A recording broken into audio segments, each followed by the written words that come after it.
Good morning, everyone. Welcome to our third day of deliberations for the 2024 budget for the township. I'll call this meeting to order at 9:30 a.m.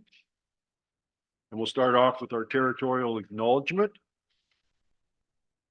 Before our meeting gets underway, I would like to formally recognize the traditional keepers of this land and specifically our neighbors of the Alderville First Nation with a formal territorial acknowledgement. We respectively acknowledge the township of Allen-McCullovan is located on the Mississaugan-Ashaninbenk territory and is the traditional territory of the Mississaugan-Ashaninbenk. The township of Allen-McCullovan respectively acknowledges that the Mississaugan nations are the collective stewards and caretakers of these lands and waters in perpetuity, and that they continue to maintain this responsibility to ensure their health and the integrity for generations to come.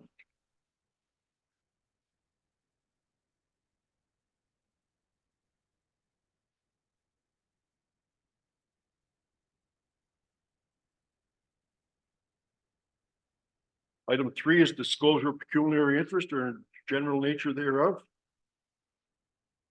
Deputy Mayor. Mayor Logal, I'd like to declare pecuniary interest. It has to do with agenda item number 5.1.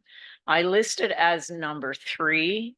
It has to do with the interest is for litigation with the library board. So I'll pass that on to Madam Clerk. Thank you. Thank you, Deputy Mayor. Moving on to item 4, approval of the agenda as circulated. Be it resolved that the agenda for the budget session of Friday, February 9th, 2024 be approved. Mover and seconder. Moved by Mary Catherine, seconded by Mike. Any discussions? All in favor? Motion's carried. And we'll move on to item 5, which is the budget overview and discussions. We've done a couple of days of it now, or a couple half days, and we're going to move on to another day, half a day, hopefully. And Nicole, our chief treasurer, will take us through that. So Nicole, please go ahead. We'll start off on, I believe it's Public Works. Yeah, so. Is that where you want to start? That's where we've left off, is at Public Works, so it's tab 22 in your binders. Thank you. Any questions? It should be, might not be as close today. Here we go.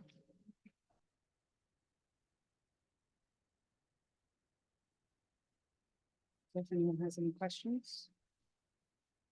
Okay. Mary Catherine.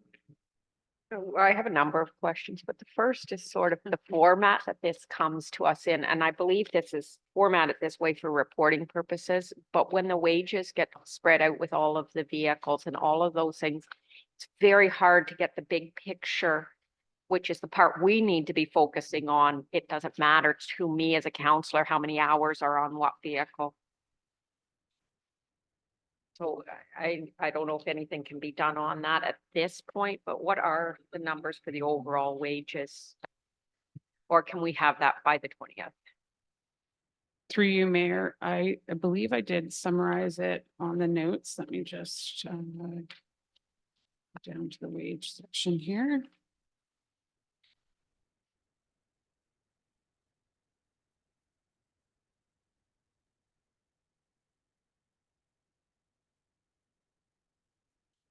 So if you, just after total revenues in this budget, you'll see the Public Works admin wages.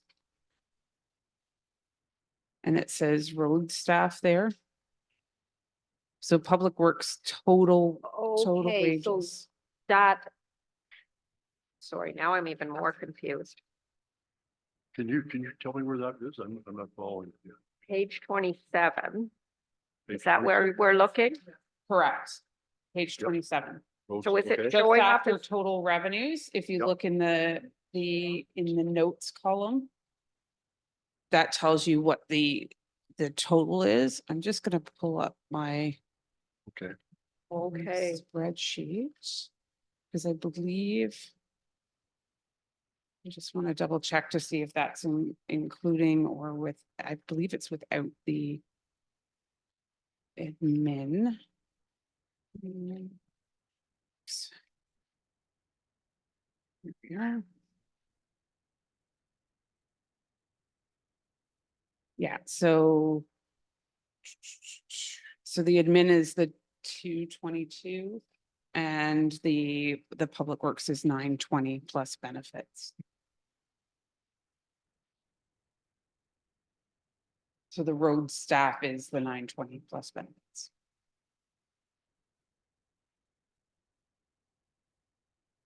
And the PW administration, all the different benefits. That's included or not included. I guess that's plus benefits. Plus 30.6, like all of the different ones below it. Correct. And that includes both administration wages as well as the regular road staff wages.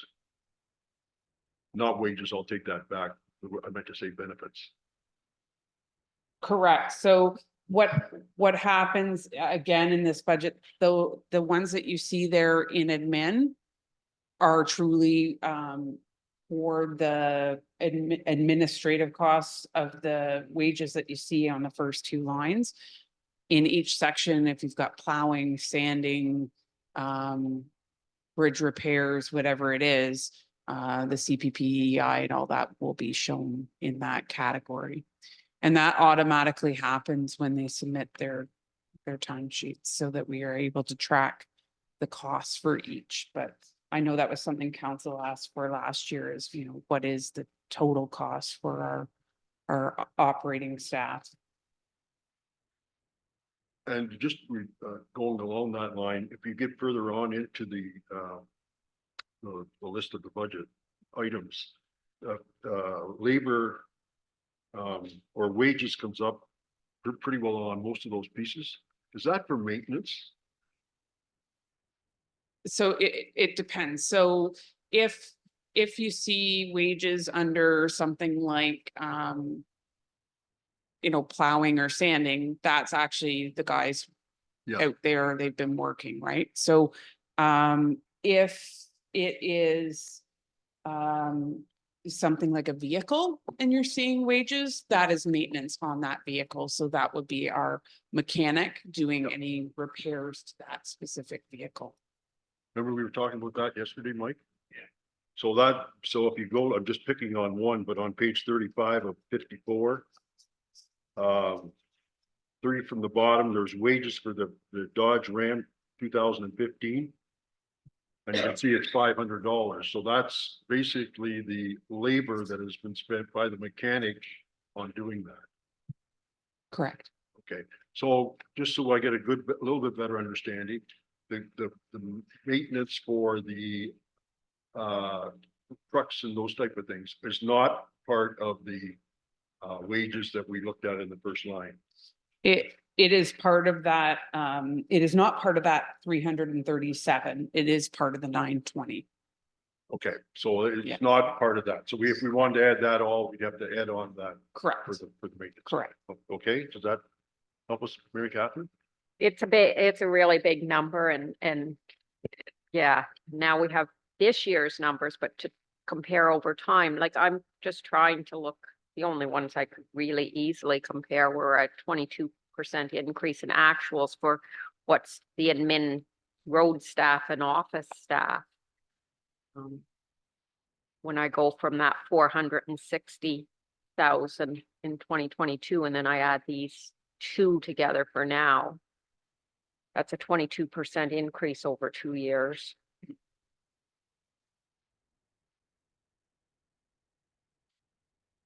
So through you, Mayor, I know, at least since I've been here, we did add administration staff to the Public Works Department in the last year and a half, I think, Oh, it was for the administrator.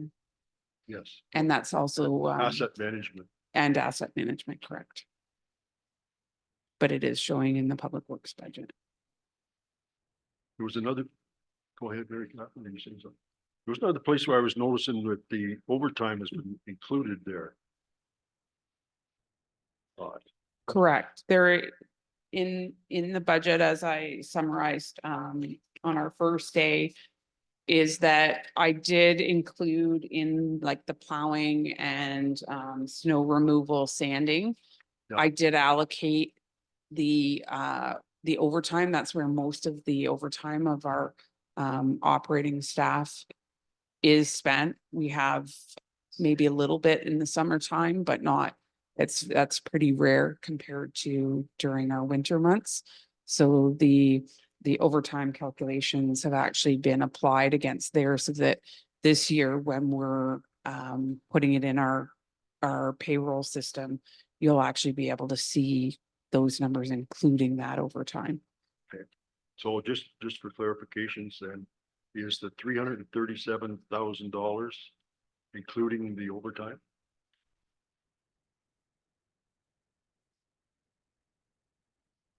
Or part, yeah. Or the 920? In past, it did, but I had allocated that. I think the majority of that, I can double check that for you, because I can see that that number has increased. What my understanding is that any staff, when they don't have a specific job that they are working on, that's where they're putting it. So if they're out doing a number of small things, they may not allocate it. Or if it comes to payroll and is signed off by the department head, then that's kind of the catch-all, if you want to call it that. I wouldn't say that it's specifically administrative time, but that's how it's been allocated in the past.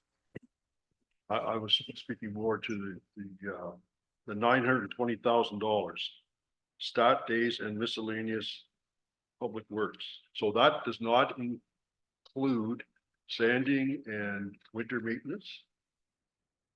No, I've allocated the overtime for that. Whereabouts is that? Just so I understand.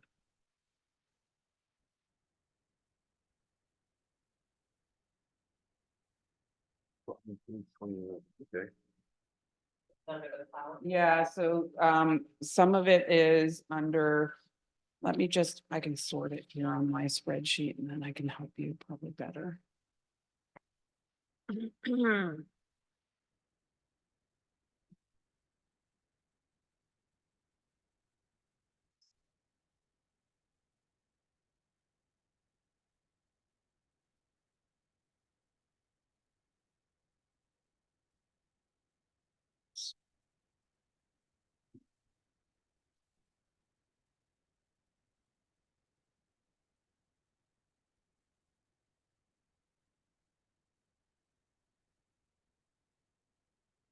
So yeah, there's, on the bottom of page 29, you'll see in the notes column there, I've written beside it, but this number has been bumped up to include overtime. You will also see that if you continue on to page 30, for the sanding wages, as well, for the snow removal wages on page 30. Okay. So to get a true picture, we have to add them all up. Is that true? So that's what I was saying, is that the total is 920. Oh, it is saying that's all included to come up. Correct. With 920. For the Okay, whole Correct. caboodle. Correct. okay. Oh. Thank you for clarifying that. Because I thought it was going to appear more than one place, but. No, that's why it's in the notes, just In so the that you notes, have a yeah. clarification that that includes all the wages. Thank you. Yeah. And that would not include contract work for, No, any contract work would be on the contracted services line. thank you. If it's a contracted employee, it would be included in there. Yes, I understand that. But if you're hiring, An outside contractor, to then. do sidewalks, for example, that would be Additional, okay.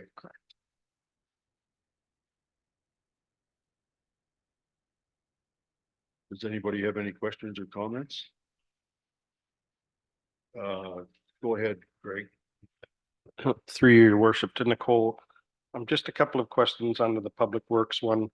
First, under revenue, it talks about the sale of surplus equipment. And they've got the arena tractor in there. Is that in the right spot then? Should that not be going under because the issue paper for the purchase of the lawnmower was in the arena? Would the revenue not go to the arena too? That's a good question. Um,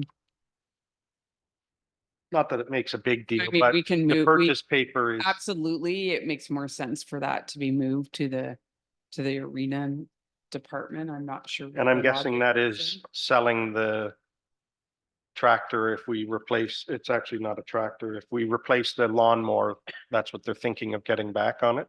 5. Just a question. And I guess the other one is at the bottom of revenues too. Could you explain to me, it says from reserves for capital, the equipment procurement plan and the truck delivery. So is the truck delivery the one that we already took out of the budget last year and wasn't purchased yet, or so is that in? So, yeah, so there's $350,000 still sitting in reserves that was going to be used last year for that truck. And then there's another 600, I was given the number 605,904 when I prepared the budget. I think on the procurement, it was about $5,000 less than that, so that needs to be corrected in the second draft. And then there's $20,000 in there. I believe there's another capital item on here that. Okay, so that would lead into my next Yeah. question, which is the procurement plan. And I'm not sure, maybe Dave's not here to answer it, but I'm looking at it. So I in, see, Susan is here. oh, okay. She So may maybe be able to help us. So, I mean, we can just note the questions and get back, but I Yep. mean, I might have the answer for you as well. It shows in 2024, what exactly is being replaced in 2020? There's light gray marks, but there's lots of them there. Is that what they're requesting in? this Sorry, year? what? I'm looking at the procurement plan with the color schemes. Oh, so. I just want to know. We're getting the So, new truck if you- because If you look, that was originally my understanding, and I had asked the acting CAO, and his answer was no, because when I first looked at it, I thought all of those gray items were, I think they are due for replacement, but in the actual replace year, that's the year that that we were planning to replace. So truly, again, I was going to have some further discussions with the CAO as far as updating this this budget before the second draft, because if you look, the only vehicle that we are proposing at this point to replace in 2024 is the 500,000. That meaning that if we're going to put 600,000 to equipment replacement per year for the next 10 years, the other 100,000 would be put into reserves for the coming years to replace the other pieces of equipment. But I can clarify that with him. It won't change the bottom line of the budget. It'll just be a matter of me moving that from a one-liner to it being 500,000 showing in the equipment replacement and the other 100,000 showing as a contribution back to reserves. That being said, we are already more than putting that 100,000 away into reserves for equipment each year. We've actually been putting over $200,000 into equipment reserves each year. So there are funds there. And if we continue with that, that would more than cover the procurement plan that's been brought forward. So. Okay, so I guess my question would be, you can write down is in 2024, there's 12 gray squares. Yeah. what are they looking at replacing? Because if I'm looking at the Ford F-350 1-ton, 2009. Correct. That's what's great about having these sheets is that truck, if you look on page 35 of 54, has only got $3,000 worth of repairs for it. Correct. So Why that- would we be getting rid of a truck or replacing it just because of its age, right? When you're not putting very much money in repairs, but that's something we can discuss, I guess, with the CAO. So through you, Mayor, the only item that's being requested to be replaced on this is the cat loader. Cat loader. Cat loader. If you look in the replace column, Oh, it says it's across 2024. there, okay. And That was my misunderstanding as well, but I will clarify it before the second draft to make sure that that is the understanding, and if we need to update that, I think the coloring is more for just visual, that truly normally you would be replacing all those, but what really needs to be replaced in year one, and that's that. can you tell me what PSL stands for? No, If it's in the, I never thought to look at the, Through you, through you, Mayor Local, that is past service life. thanks, Susan. You're welcome. okay, I'm sorry, what was the PSL for? past service life. Oh. Okay, and continuing on. I Just a quick comment, there's no plans to replace any of that past service life, is there? Yeah, that's all these plow trucks. Well, there's. Susan, can actually- I ask you just to clarify so that we don't continue to spin our wheels here and then we'll Yeah, move? sorry, through you, Mayor Local. I was just going to say that I think those, just because of the years that they should be in the life cycle, could be replaced because they are past their service life. But at this time, one of them will be, we already have the tender in for the one and we're waiting for delivery this year. So that's the one we're waiting on. And then I think we need to do another tender as well for one more truck. So I think in the future, yes, 2 trucks and the loader, but the other ones are still operating. So I think they just continue to operate, and then we look, I think, on a year-to-year basis, like replacing. And But I think at this point, the 2 that were the 2006 and the 2007 tandems. Yeah, But we already have one coming in. is there a double line there too? Oh, no, I'll take that back, because it was the two GM trucks. I guess those are the snowplow ones, okay? Yeah, and I mean, in some of them, they, like for that 2009 would be something where they would look at, does it actually need to be replaced? Or is it just going to be done and sold off? So, I mean, those are questions as well for, the CAO and how we're going to move forward with some of these. Okay, thank you. You're And welcome. Susan. I have one other thought or comment. I guess the graders are still working fine, but they're getting pretty old. And Right. 10 years ago or 12 years ago, we were considering we should replace them.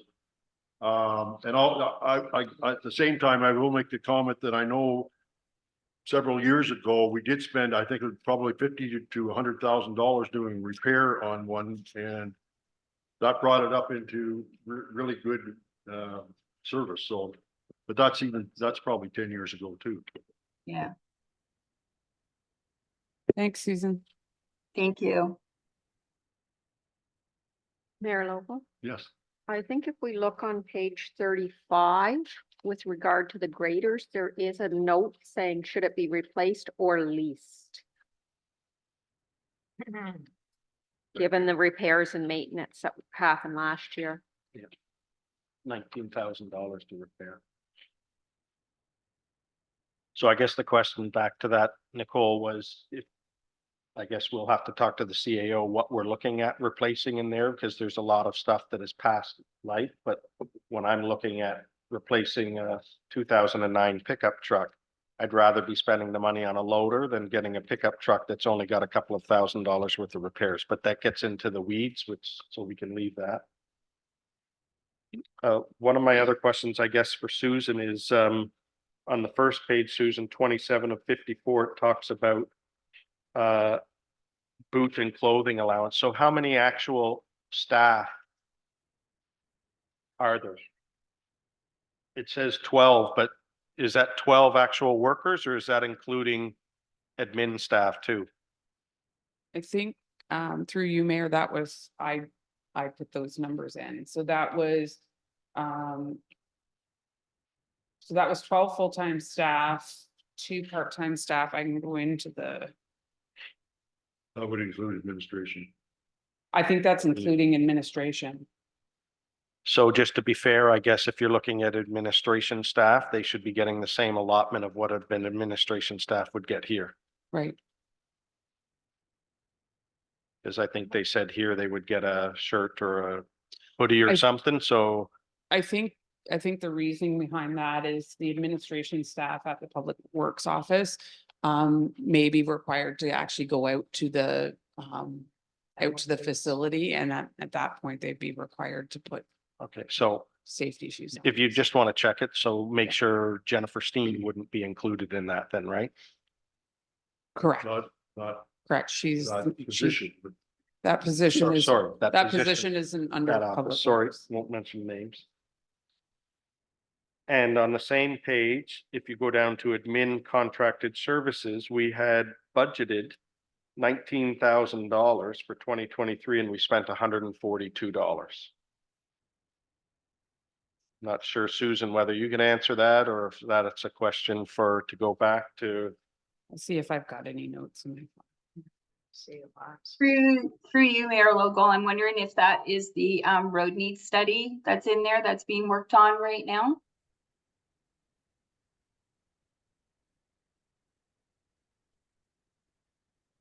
did you say the roads need study? Roads need. Through, Roads need. Through- Okay. Roads. through you, Mayor. Yeah.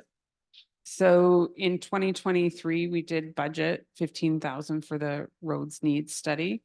The only notes I have here from the CAO were alarm system. So the 2024 is paying off the roads need study and the alarm system. That would be my assumption, but I will put a question in here just to clarify. That was Second last. second last on page 27. Couple more, Mary Catherine, then you can take over. So that really should, Question is because about we haven't, roads have we need done the study. roads need study, Susan? I don't believe we have, but have we? Yeah, they started it. They've started. They It's- start, It was approved in 2023 Okay, and they're working on it right now. the engineers are working, good. Is that anywhere, do you know when we can expect that? Through you, Mayor Local, I actually was speaking with the engineers a couple days ago, and they are just waiting for better weather. They've done the asphalted roads, and they are going to be doing the rest of the roads soon. And then it will be completed. So I think we're probably looking like later in the spring. Thank you. okay, and my last clarification is on page 29 of 54. Talks about sidewalk plowing and sanding, and I know our CAO talked about it yesterday. That the master plan is gonna call that we're getting away from the contractors and it will be done by arena parks and staff. So I think it was explained to us yesterday that the arena guy was gonna do the Grafton one, but who's in the plan to do the sidewalks up at Roseneath? Obviously not the arena guy. He's not gonna drive his, Through, well, that's Through- summer cruise though. through you, Mayor, I think that was the plan even in the winter. That was my understanding that we would not have the cost of those. Yeah, I understand he wants us to do it internally. My question is who's doing the Roseneath one? That crew doesn't exist in the winter time. That's for grass cutting. Correct, but my understanding is he would still do the same process for this, for the sidewalk clearing. So the arena guy's gonna drive his little tractor up to Roseneath, I guess. I can put it in my question. That's why it's a question. I can see him doing the ones here because he's right along the sidewalk, so he can run across and drive the tractor across and do here pretty quick, but I guess explanation is who does the sidewalks up at Roseneath? Good question. And I don't think you're quite right to say just whip off and do the sidewalk. But there's a lot more than there. Wait. Yeah, no, but I can see their idea that they have this, I saw him out there doing the snow before. And it's a nice tractor thing with a bucket and everything like that, and it could be, so reasonably, I think he's within range that he could do it. And it is much, and he's on days anyway, so when he does the arena, I guess their plan is he could do here, but I just don't know how you're thinking, how you're gonna do the sidewalks up at Roseneath, right? Would have to be somebody else, but I'm sure that's getting into the weeds of things and he can explain it to us later. That's it for me. Thank you. Susan, if you're still there, the bridge study, I didn't see that in the budget. I could have missed it. Are we doing the bridge structure analysis this year? I would say that, yes, we are. So the OSIM report, perhaps was missed. Because I know it has to be done every other year, and I know we didn't do it last year, so, Yeah, it definitely is done every 2 years. okay. Do you, And the last, I'm just looking to see, I believe the last one was 2022, so it would be done in 2024. okay, so it's, you don't have any idea what it was in 2022, so, Through you, Mayor, I'm just going to look that up and see if I have the numbers for you.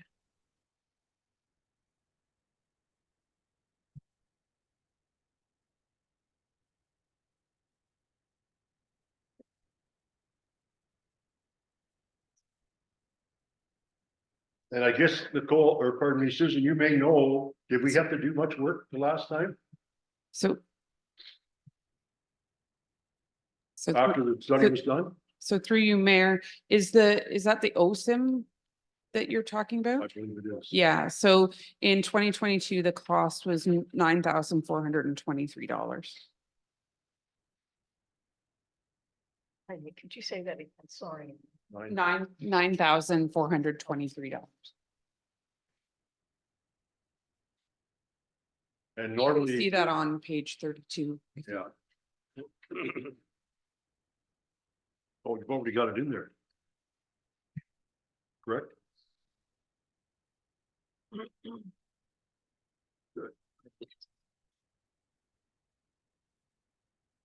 We have budgeted for it, it looks like.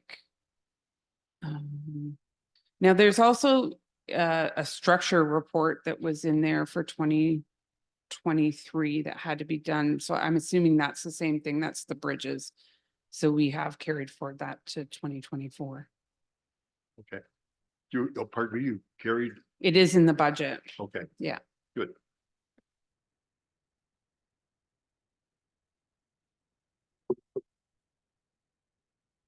Mike? Through you, Mary. I want to dig in a little more. You kind of touched on it at the start, but I want to dig in a little more when it comes to vehicle wages versus vehicle fuel. So for instance, let's say on page 35, and they're all through here. So so let's just take the grader, the number 23 grader. So I think it starts back on page 30. Yeah, so it's got a lot of the $1,000, 34. It's allotted $1,000 for wages. And you come over here to the fuel, and it's $3,000 in fuel. Now, the other grader was, wages was $1,500. And I kind of take an average of $30 just to round it off, which equates to about 50 hours. It's $15,000 in fuel for 50 hours work. And it just carries on. So if you go to the next one, so if you go to the Ford F-350 wages, it's $1,000, which is like 33 hours. It's $14,000 for fuel. These numbers can't be right. And it just keeps going on. So the other Ram 3500 crew wages, $500, $1,500 in fuel. And it just continues on and on. The GMC half-ton plow, $1,500 in wages, $3,500 in fuel. And the very next one, pretty much the same truck, half-ton plow wages, $1,000, $5,000 in fuel. And the same thing, Dodge Ram, $600 and $650 in wages, $6,000 in fuel. So I don't think that these are true numbers, because it would literally say that some of them are like $230 an hour for fuel, some of them. So I would like that kind of relooked at, and maybe either verify those numbers are right, or, it's, again, the tandem wages, $33,500, $10,000 in fuel. So it just keeps going on and on. And to me, if we don't check these here out and see if they're right, or give us an explanation why they are, it's just driving up our percentage on a guesstimate, and it can't be right. There's one here. Here's one here for the tandem wages, $2,000 in wages, $15,000 in fuel. So I figured it out just roughly to 72 hours, $208 an hour in fuel. So that, to me, that really needs to be looked at, and it just keeps going on for every piece of equipment. Cole, do you have a response? So I just wanted to comment that our fuel allocations in past, especially for vehicles that have mileage showing on them, we do our allocations based on that. So in 2023, we did, in spring, I believe in 2023, they had the new pump set up in Centerton. And my understanding was we had fobs, so we could start to allocate the costs more accurately. However, I think there's been a couple of challenges with that. One being that not all of our vehicles are on that system, because no one's coming all the way down to Centerton if they're in Roseneath with either the fire trucks or the public works vehicles to fill up in Centerton. It's just not happening. So that's been one hurdle with that. The other thing is, I'm not sure whether that has been successfully implemented, and the fobs being placed in each of the pieces of equipment and vehicles. So that's something we still have to follow up on, but I do know that my staff basically request from the fire department and public works all of the mileage details and any further details in order to do an allocation of fuel. So the total cost of fuel are accurate. Are they being distributed as well as they could be? Maybe not. So that's, I think, one area that we could get better, and also in ensuring that we're using the fuel system that we have set up, rather than having, some people going to the gas station and then that having to be allocated differently than how we would allocate the funds coming from that system. So I think there's still some work to be done there. I can definitely add some questions about, how are we allocating the fuel right now, and what are we doing to improve that for 2024? So just a couple follow-up questions. Do you feel that we have a pretty good split between fire and public works? Is that fairly accurate? As far as allocating the fuel between the departments, like I say, it's being provided from those departments, so I haven't been involved in that. Some of my finance staff get those reports and do those allocations, and we try and have them done on a quarterly basis so that it's presented in each quarterly financials. But sometimes that can be a challenge. And my second question would be, if we are going out to, other than the tanks in Centerton, how do we build? Are those billed, or do people pay for them, or how is that done? So I think what you're asking is, so when those tanks are filled up, we get billed as a Yes. municipality for that. Yes.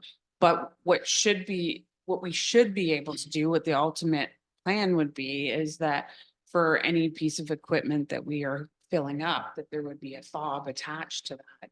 And that would I'm allow not sure what us, you're referring to as a fob. so it's just like a little scanner, electronic scanner that says, okay, this Okay, fob is attached to this truck. yes. So that now when I go and fill up and put X number of liters in that truck, we know that it was in that truck. So then we can now take the bills and say, okay, we spent this much on fuel. This is how much is left in the tank. Yeah.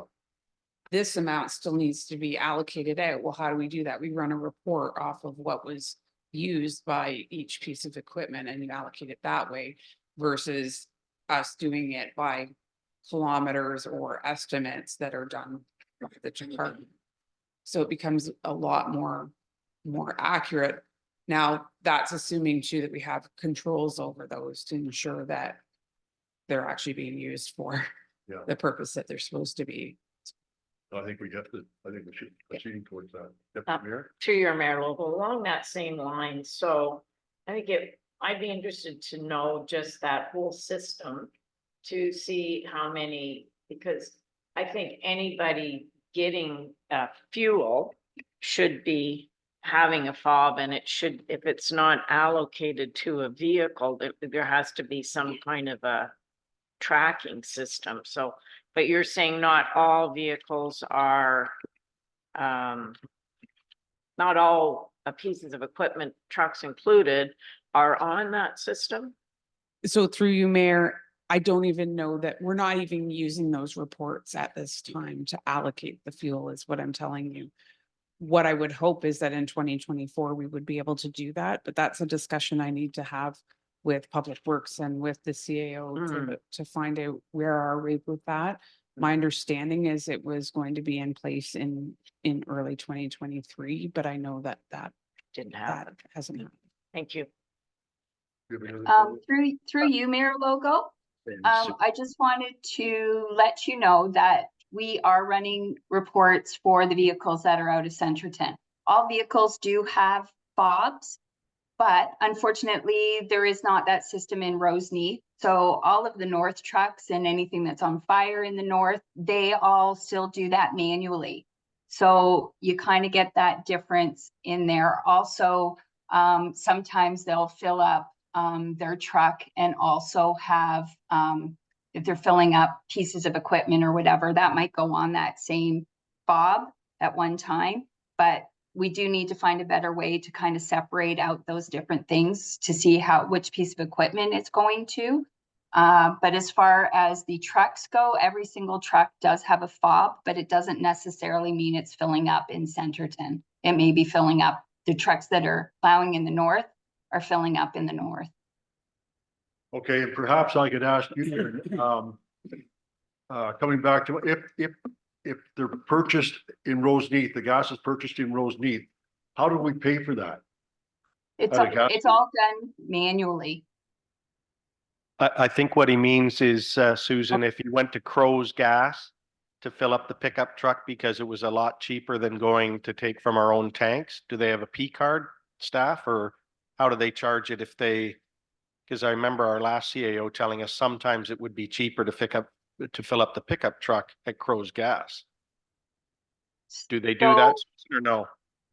So anything that's done may be done on a company credit card, and then those are all allocated to those vehicles. So if gas was bought for a pickup truck, it doesn't happen too often now, but if a gas is done somewhere else, then it comes through me and it gets allocated to that vehicle.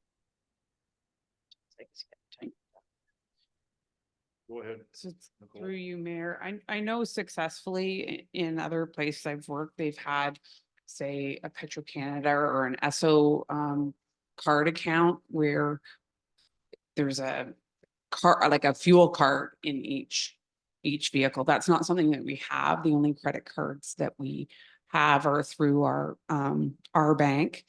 And they are distributed to department heads and to supervisory staff only. Go ahead, Mike. Yeah, just, so can we get like a follow-up on this? Yeah. We're gonna get that, Nicole, see if we can kind of figure out what's going on with that. I know, excuse me, I know it might be something a little more bigger to dig into, but I think if we leave it like it is, it's just gonna draw the percentage up for us, and I just don't think it's true numbers. So that would be great. Now, the other thing, Are you gonna answer the relationship between because that's what you're asking, the relationship between the wages and the gas? yeah, just that fuel number. So if it's Yeah. $1,000 in wages, how can we be sending $15,000 in fuel?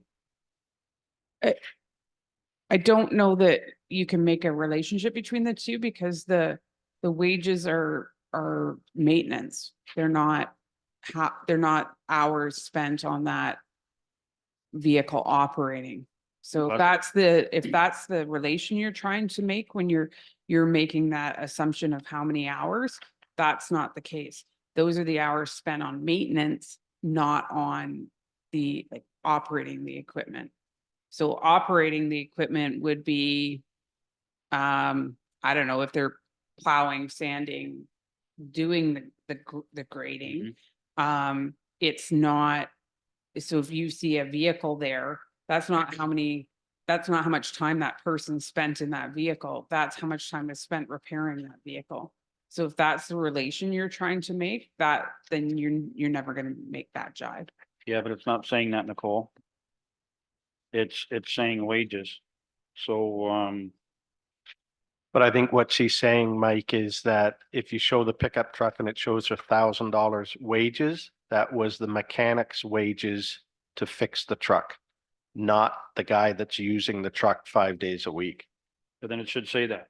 Cause here, if you look at this, John Deere roadside mower wages, $4,000.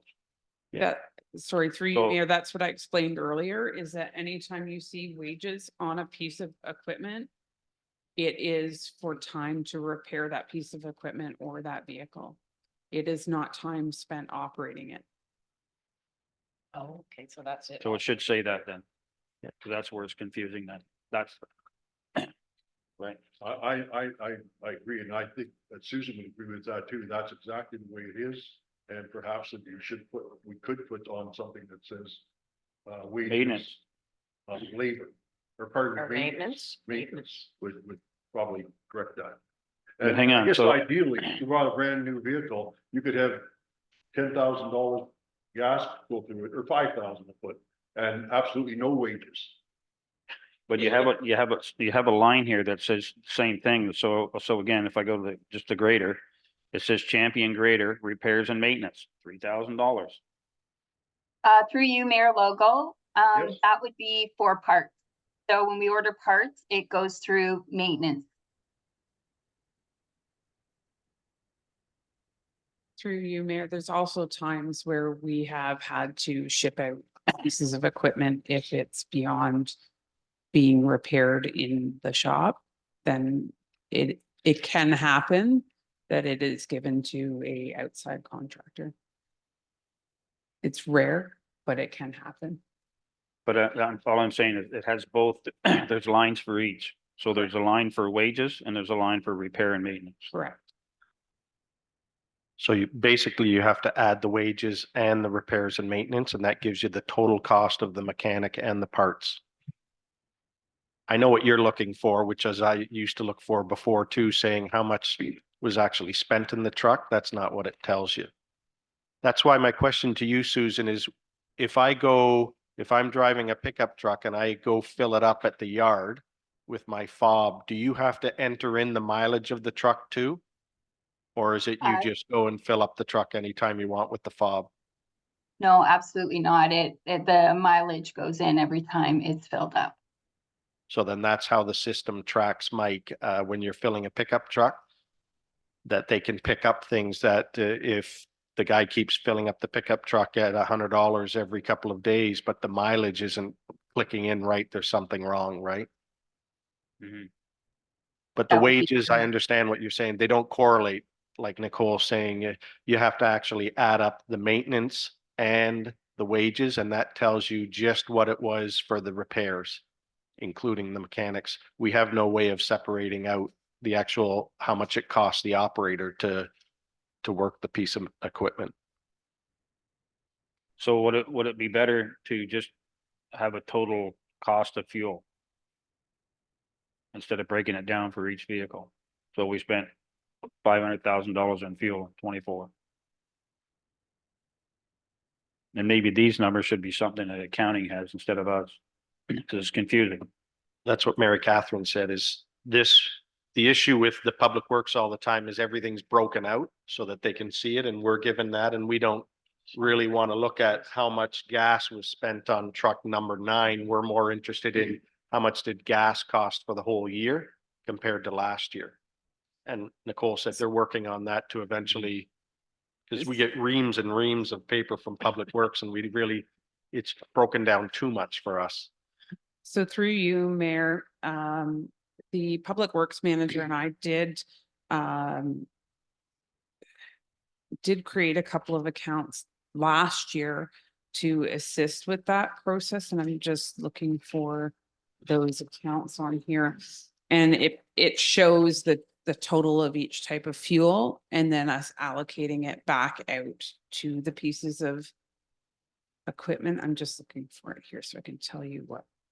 Because Nicole, Pages wasn't on. there the marine fuel or the special fuel that is just for the lawnmowers? They track that too, right? Correct. The special fuel that has no ethanol in it that I think the Public Works Manager was telling me that they track that separately. So found it. Just need to find what page so I can show you where to look.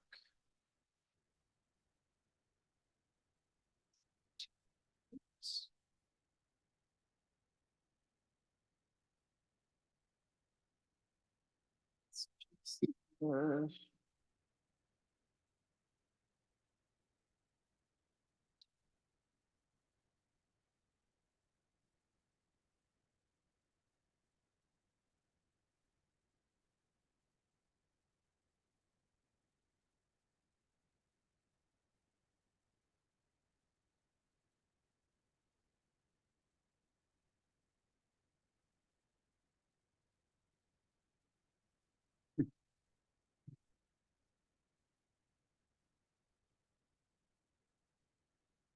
If you go to page 34.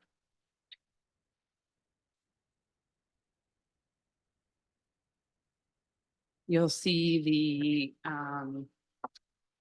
you'll see Public Works hauling material, then street lighting. Then you'll see Public Works vehicle just above the number 28 John Deere. And there's the different types of fuel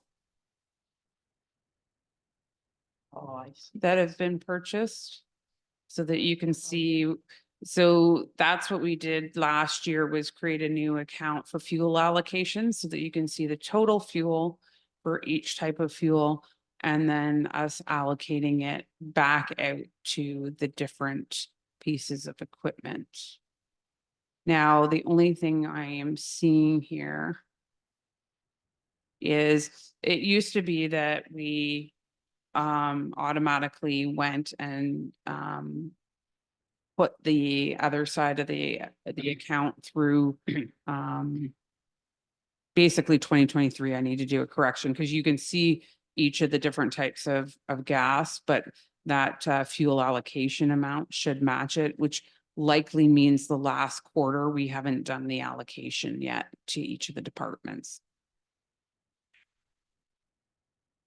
Each of the departments and then the individual vehicles as well too, or not? Well, that's, yeah, sorry, that's what I mean, to the different departments and different vehicles. So at the end of the year, once we have our final allocations done, that distribution should equal the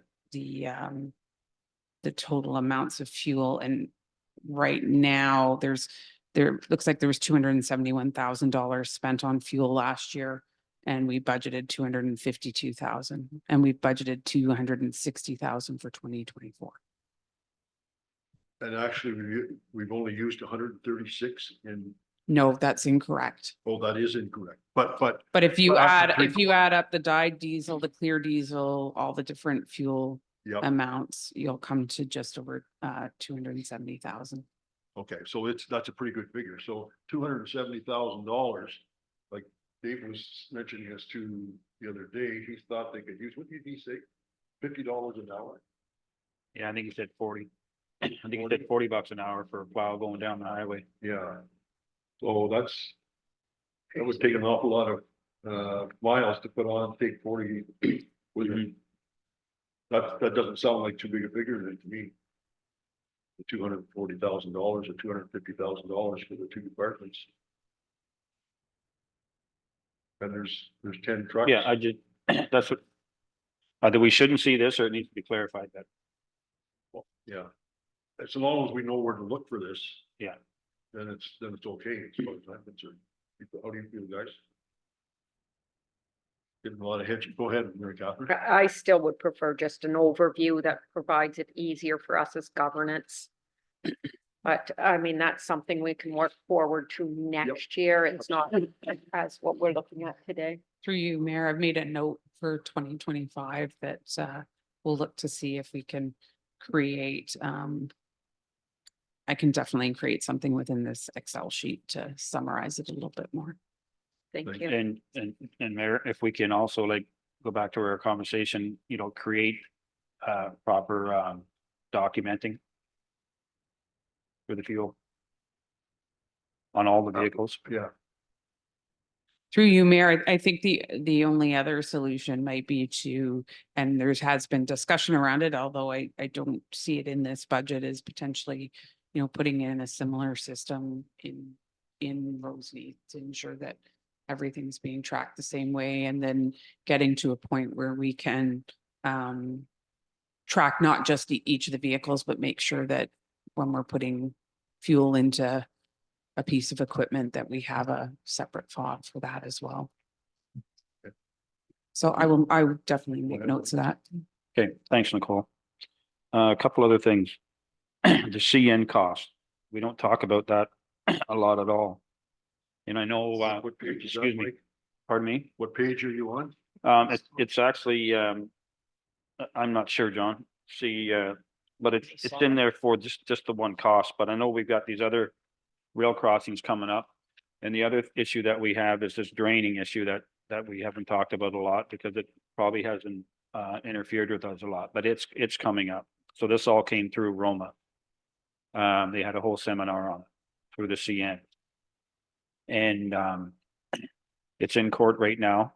And the other thing that's happening with it is that if CN wins this, then all those other contracts that municipalities would have, like say for Bell or say for pardon me, Enbridge. Enbridge and those kind of contracts. So they could be coming up and say, well, we're not doing this work anymore because we don't have to, because what they're saying is they're federal and the provincial law doesn't apply to them. So we probably, maybe not here, but in the future, kind of think about where we're going to move forward with the future on those issues, especially with CN, because we've probably got 4 crossings and one that we share with Granby.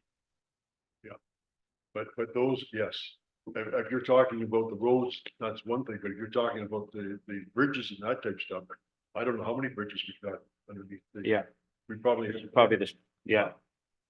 Yeah. So that's going to be another huge cost to us somewhere down the road. Yep. I'm hoping that, we don't lose the battle. Go ahead. Nicole. Through you, Mayor, just to partially address that is that we did put in this budget to start a reserve. I think we allocated $50,000. Yes, I mean, that's just a start, but I think that if we annually start putting some money away for potential rail costs, then Yep. that will be addressed. What about the bill that we did receive from CN? Have we included that in the budget or have we split that over 3 years? So through you, Mayor, I mean, you could make a decision if that's what you so choose is to pay that over 3 years. However, that's a cash flow thing because it actually took place in 2023. It will hit the 2023 budget.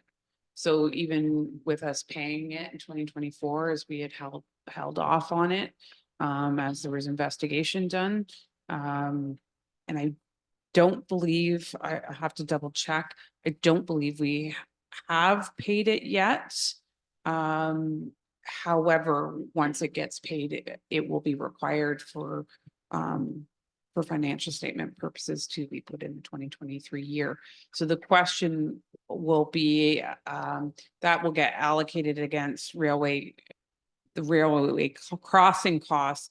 What I would say is once our audit's done, if for any reason we found that that was putting us into a deficit position, that we would look to pull that out of reserves to cover it. With it not being a cost that was budgeted for in 2023. So we should. I'm not sure, Yolanda might be able to speak to, I can't recall whether there was a resolution of council of how that was to be dealt with, but.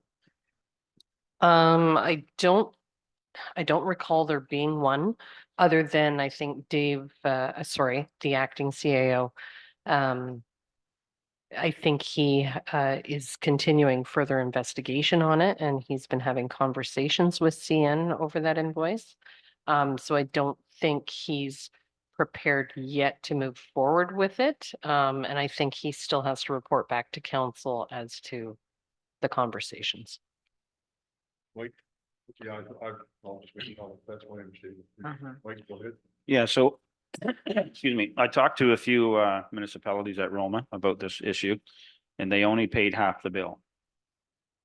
So if that's 100% of the bill, we really need to figure out how much of that is ours.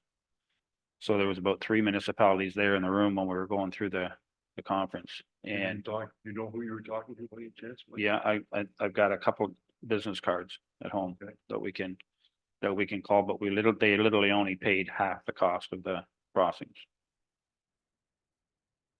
So we need to look into that. You should be passing the information on to staff.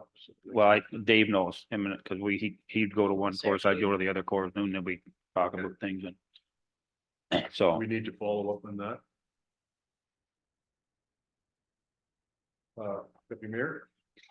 Through your Mayor Local, I do see on 27 railroad crossing maintenance, where it is down to, and the Wicklow Road.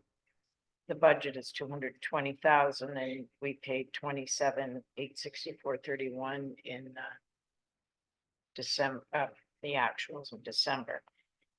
The other, So that is in the 2024 budget.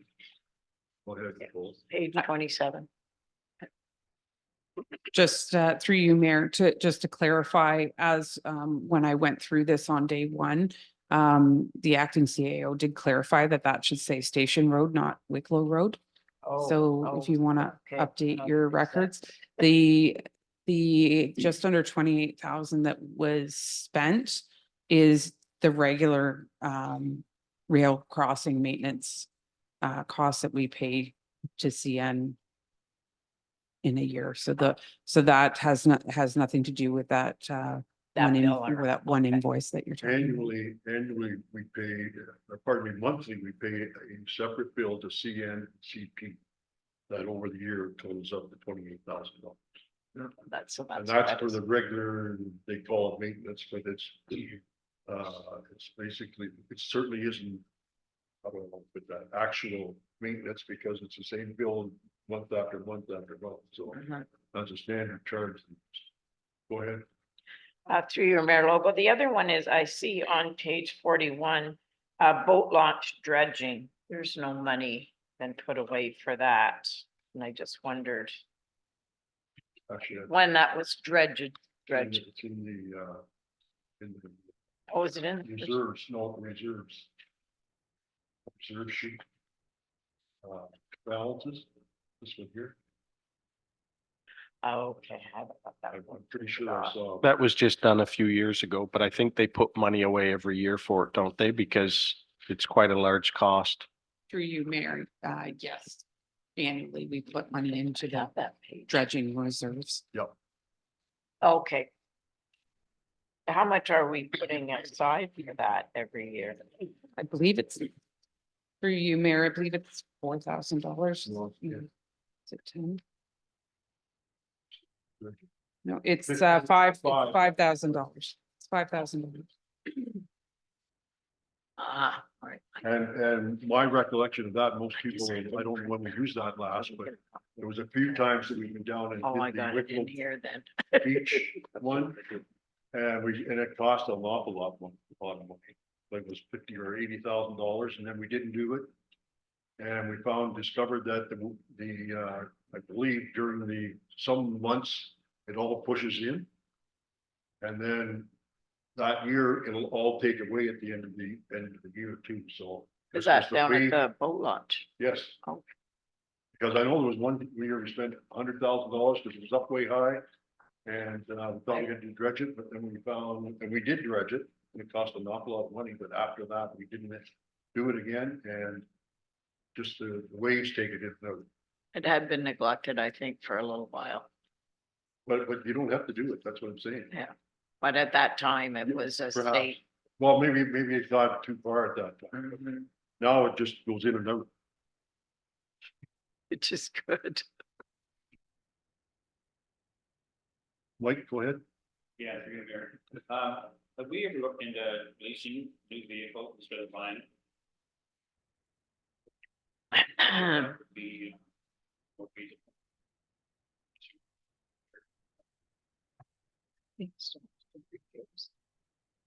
On these vehicles, you still have to do repairs. Maybe just call it, then you do. No, I don't think so. Go ahead. I think in past discussions, they've looked at leasing things like a grader or the other thing that they only use in the summer, the compactor.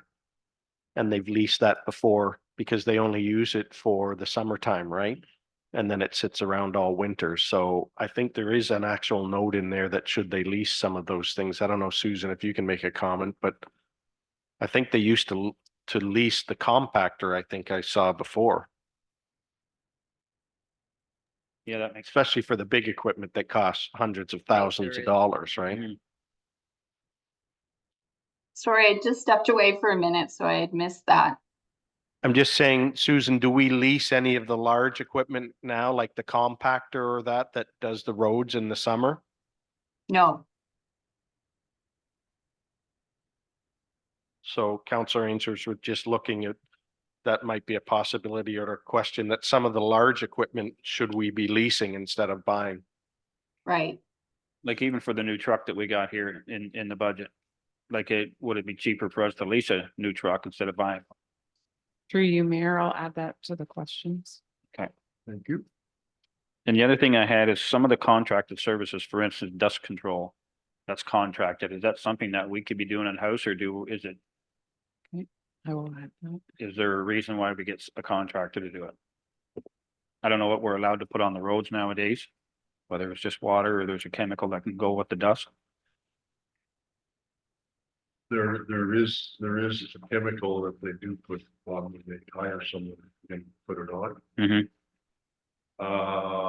And that usually lasts in a typical winter, we usually lasts for the whole year. Some of the busier roads, you have to put it on twice perhaps. We have got sometimes when we don't do it the second time, and it's a dry year, we get an awful lot of complaints from residents about the dust coming in their houses and that type of stuff, and that's why the practice is to do it. Hmm. So. I don't know if we have the equipment to do it by ourselves.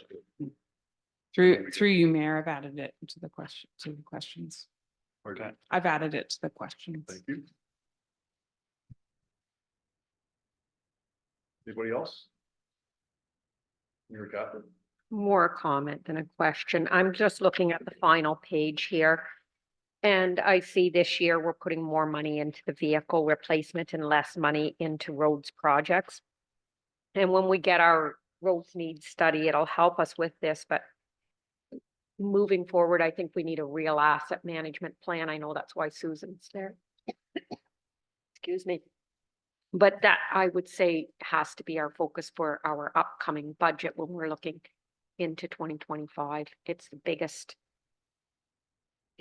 budget and the one that matters most to most of our residents. I'm glad you brought that up, because I was looking at the plan. And we're prepared to spend $600,000. Or pardon me, put in reserve $600,000 per year for the next 10 years for capital equipment. And that looks like to be all equipment rather than anything at all in for roads Projects. that are probably worth. This says $8.15 million to estimate in the next 10 years. But we've got $37 million of roads and more of bridges. So we probably have, we'll find out for sure, but it's probably $50 million worth of type of stuff. And we need to have budgeted in there for all of that as well, as far as I'm concerned. And I agree with you too, Mary Catherine. The roads are the most used by our residents, and I think they expect the most for that. My opinion, because they got to go to work. Yeah. And that has to be considered. Anything else? Moving on. Mayor, could we have a brief 5-minute? Sure. You can move it. I think she just moved it. Seconded by Mike. All in favor? We'll take it, we'll make it, we'll be back at 10, 5 till 11, that's that. Thank you. Gives everybody a chance.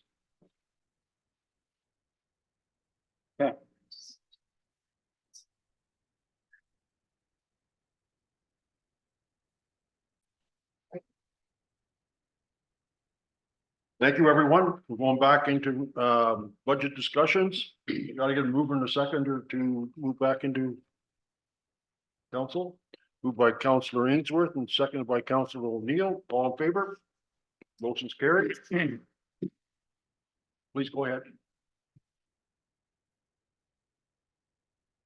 So unless there's any further discussion on Public Works, is there any of the, Do we, Mary Catherine was asking about the roads and I was too. So are we going to make a request that we take a look at what we should be spending every year and include that in the forecasts? so to do almost like Same as we. a forecast like we've done with the equipment, Yes. could be done with the roads? I can put that in, yeah. Please. To clarify, Mayor Logo, I wasn't anticipating that will be done for this week. I was anticipating that that becomes a high priority item this coming Okay. year so that it's ready for next I'll year. put it in my notes. I'd like to see it this year as well. Well, it can come to us partway through the year. Once the roads needs study comes, I see the two coming forward. Through you, Mayor Yolanda, do we need a resolution for that, or we just make note of it? Question. I guess. Well, Yeah, through the mayor. I think it is just a question we can bring forward to maybe discuss on the 20th about potentially putting that information? Do you want to see it in this budget? No, No, No, not, No, as- but we aren't seeing, the other ones, we're only seeing the 1 year budget. All the forecasting is just for information. Correct?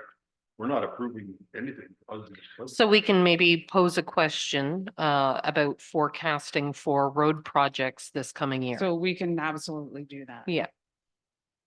There's you. your answer.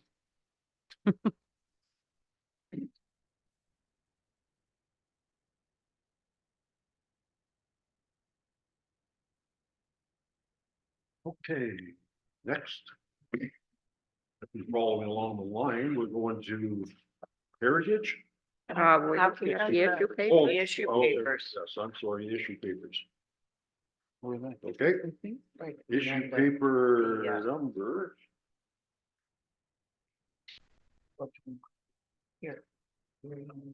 Too far in here.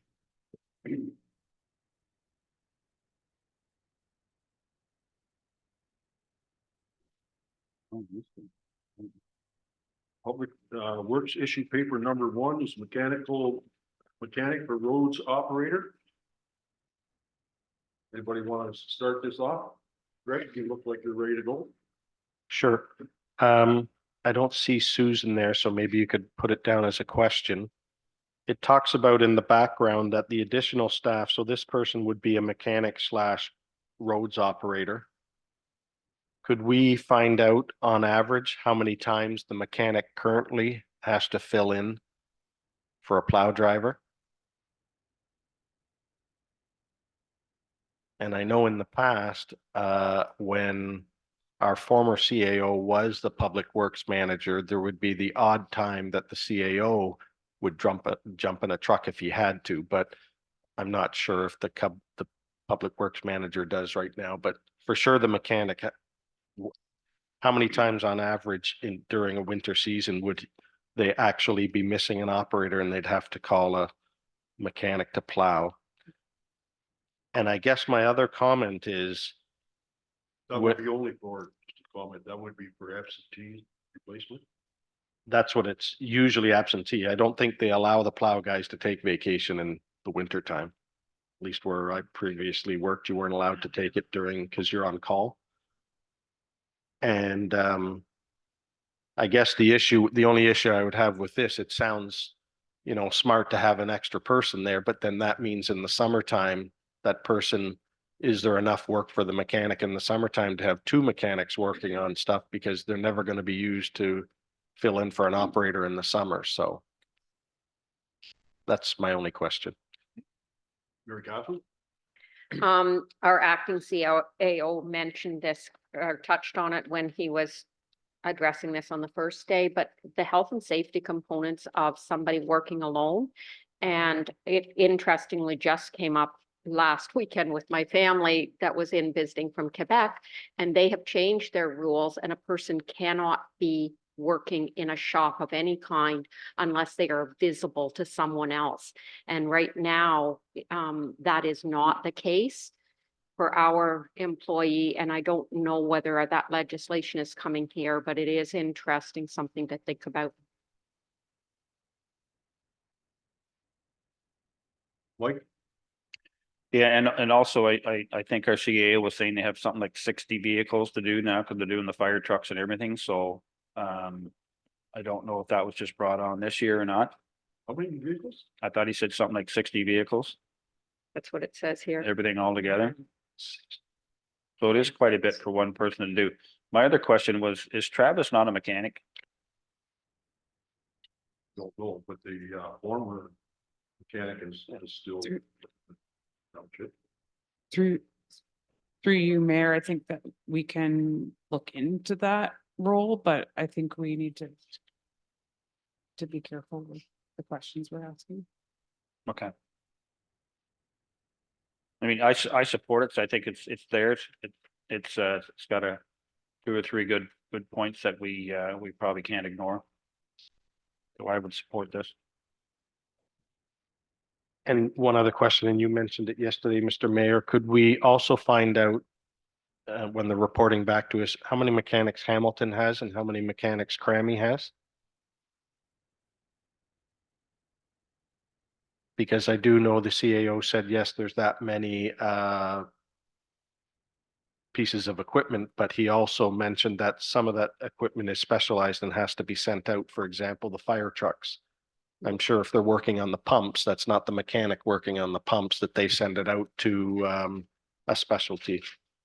So if we could just find out the two neighboring townships, how many mechanics they have. Mayor Lobo.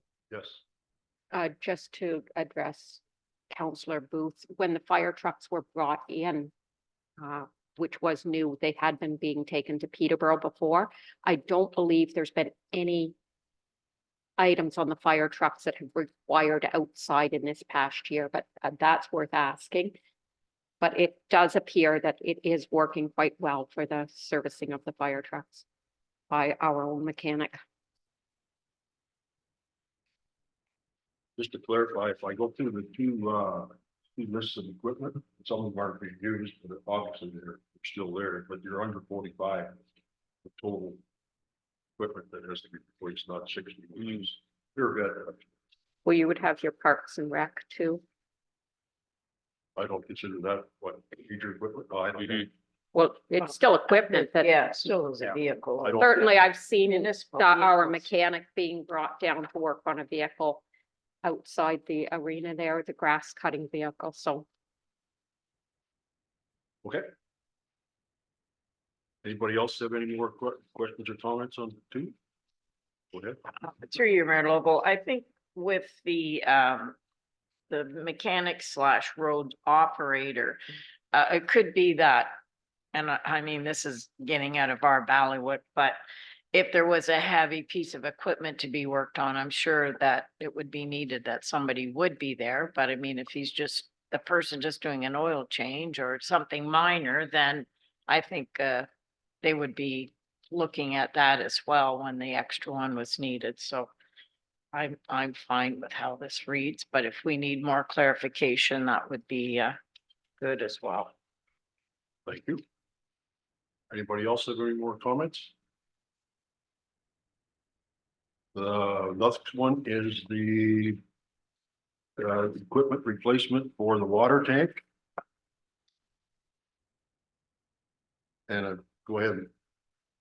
Maybe you can clarify for me. So we gave permission last year, or we okayed it for to replace one of the water tanks. So that wasn't done, Nicole? And are they just asking for the same? There was obviously money put in reserve, and are we just, or is he, or are you asking to get both of them done now? Through you, Mayor, I'm just having a quick skim of this issue paper because I'm not entirely sure. I don't recall seeing anything come through for a tank replacement in 2023. However, I'll follow up on that. Because I guess my concern is last year it was so important that they wanted to get one of the tanks done, and we agreed.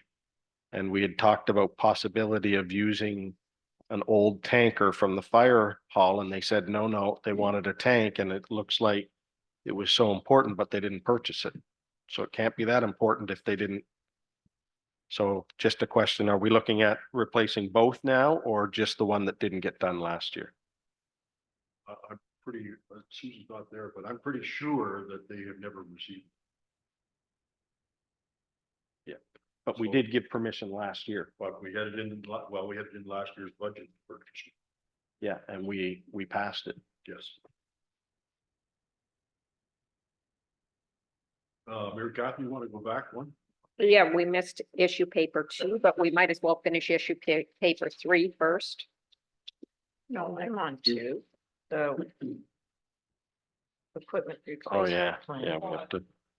That's one we were on. Oh, you're on the water, don't you? Three, yeah, you're right. Number 2. Anybody got anything more on number 3? This is clarification. Looks like not. We'll go back to number 2. Thank you.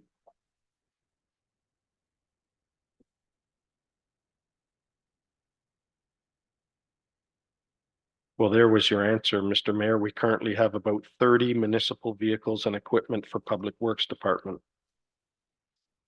Yeah, So it's not 60. Oh, plus fire, Not as- plus fire. plus fire.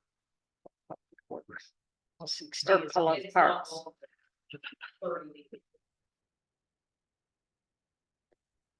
Through you, Mayor, this is the full equipment list for Public Works. It's not just. At some point, everything will need to be replaced. That's my understanding. It should be a full listing of what it's backed. If it's not, then that's something we need to look into too, because it needs to have all the. There's an awful lot of stuff that has no consideration, in my opinion, for replacement with this. All those PSLs have not been replaced. Right, incorrect. Well, I think with this one, we had already left Nicole to take notes that the CAO has to come back and explain this plan to us because we don't know what exactly those gray dots mean. Are they replacing anything in 2024? Yeah, my understanding is just that one piece of equipment that is in that column that says 2024 from my discussions with the acting CAO, but we will clarify and maybe have a little bit further discussion on the 20th. To this plan. And I guess there is a new truck coming this year, That's my but it's understanding. already paid for then, No, then should it be coming out of capital or not? Or is that? Well, it's coming out of it's already reserves. in the budget Okay, and it's coming back out of reserves. thank you. Anybody else have any? I guess I have already discussed it, but I want to make sure that we're clear that, or I make sure that we're considering it. Some of the lights of these vehicles, we're asking the fireworks department to go to 20 and 25 years, or 20 and 15 and 20 years. And there's lots of pieces of equipment here that are not being, for example, pickups. There's some that they want to replace in 7 years or 10 years. And my pickup, my previous one was 12 or 15 years old, and it's still functioning fine. And we just got to make sure that they have, that it's not just as easy to repair them and to get another couple of years on them, because continue to need new stuff. And that goes for the public or the pickup trucks as well as the big heavy trucks. In order to, well, I shouldn't say that. For the county, if you want to replace a truck, you have to bring the information, how many miles, pardon me, how many kilometers is on it, how, the condition of it, and if you can, your expected expenses in the next 2 years before they'll consider it. Just a comment. Mike? Through you, Mayor. Yeah, I totally agree with you. Maybe we should have some kind of procedure or policy on when we're replacing vehicles, what we have to do to go through that process. It'd be nice to have all nice new shiny trucks, but if we can't afford to fix the roads, because we got new shiny trucks.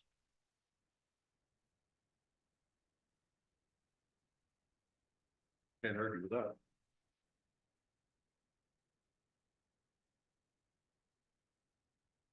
Okay, anything more on number 2?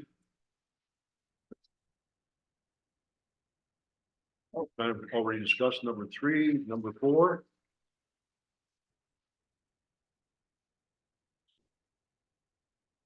So through you, Mayor, before you start your discussion, I just want to mention that this is something that I know last year council was looking for a listing of what roads would be repaired. When I was speaking with the Public Works administrator, she had reached out to the lead hands and I think was speaking with the Public Works foreman. These are really a list of the roads that they've been looking at. They haven't They haven't got into the details enough at this point to make any decisions on what roads will actually be finalized, but these are the roads that they are currently reviewing and looking at based on past history and the condition of the road at the moment. Okay, go ahead. Through you, Mayor. The only thing that I would like to add to this road would be Skyview. The residents on that road is about 200 yards and it's gravel or mud sometimes. And it constantly washes down onto Shelter Valley Road. It's on a fairly good grade there. And these residents, when I was canvassing, were promised that that road would be retopped years ago. It's never gotten done. So if the equipment's on Shelter Valley Road, can we do Skyview Road? It's like 250 yards. And the rest of it's already paved.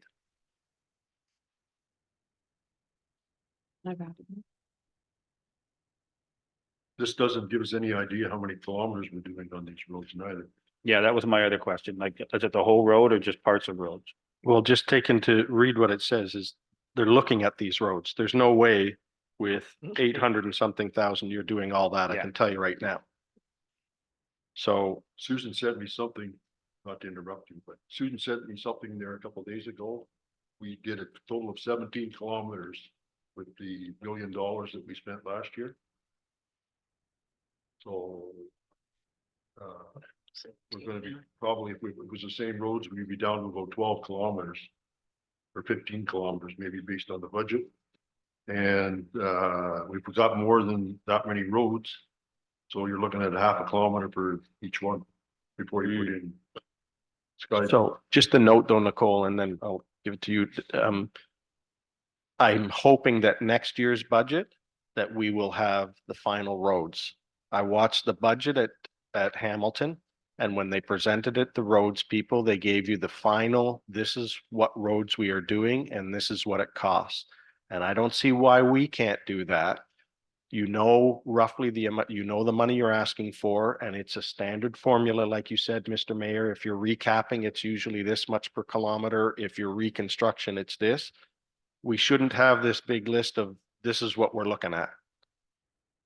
We're almost in March and we don't know exactly what we're doing. So I'm hoping, and I'll be pushing the CAO to say next year, this should be what our list is, especially once the roads need study is done, that we should know exactly what roads we're doing. When was the last roads need study done? It was 5 or 8 6 years, years. 8 years. 8 years. But if I may, it would be so helpful because this is this is the biggest question when we get out and about. Everybody wants to pull our ear aside. When is our road being done? And if we have this is good. This is nice to have this, but we just need to zero in a little bit more. Yep, I think that's correct, because if the public sees that we're going to do Eddystone Road and there's 12 kilometers that they drive back and forth on that one every day, how are we going to get the rest of it done? That's what that guy on Eddystone Road figures he's going to get his road done. Yeah. And I'll make a comment if I can on Hamilton Township. Hamilton Township is in probably a much different position than we are. They have probably almost twice as much tax coming in every year because of the population and the commercial business. So, and they do an awful lot of their roads that are paved versus hardtop. If you know. Yeah, John, it wouldn't matter what the tax, they could collect $100 million in tax, makes no difference. What I'm asking is that the manager should, by the time budget comes, be able to tell us what Projection. roads that he can spend on. That's all I'm asking. So, I agree. Yeah. We'll wait one more comment though, just to carry on from there. Yeah. Historically, the manager said, I gotta wait till the spring because I don't know what the roads are gonna do from now to the spring. And that's because it's paved versus. So. Not a good reason. well, that's why we have the roads need study, and he should be going, or she should be going by that to say, these are the ones that They- reasonably They have. are going to be done so that as Deputy Mayor said, when people come to us and you'll say you're on the short list, but that could be 3-4 years from now, but your road has been identified, right? Yep.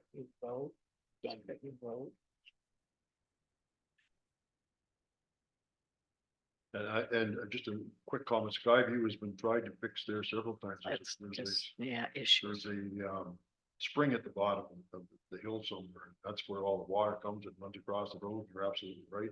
It does run across Yep. to Shoal Valley. Yeah, it gets pretty soupy right there too. Like Yep. when it's thawing in a runoff. Yeah, so just through you, Mayor, Councillor Booth is right. Like last year, the schedule we got here in our budget would have like, you know, just for instance, Shelter Valley Road between number 2 and Skyview, that's getting done.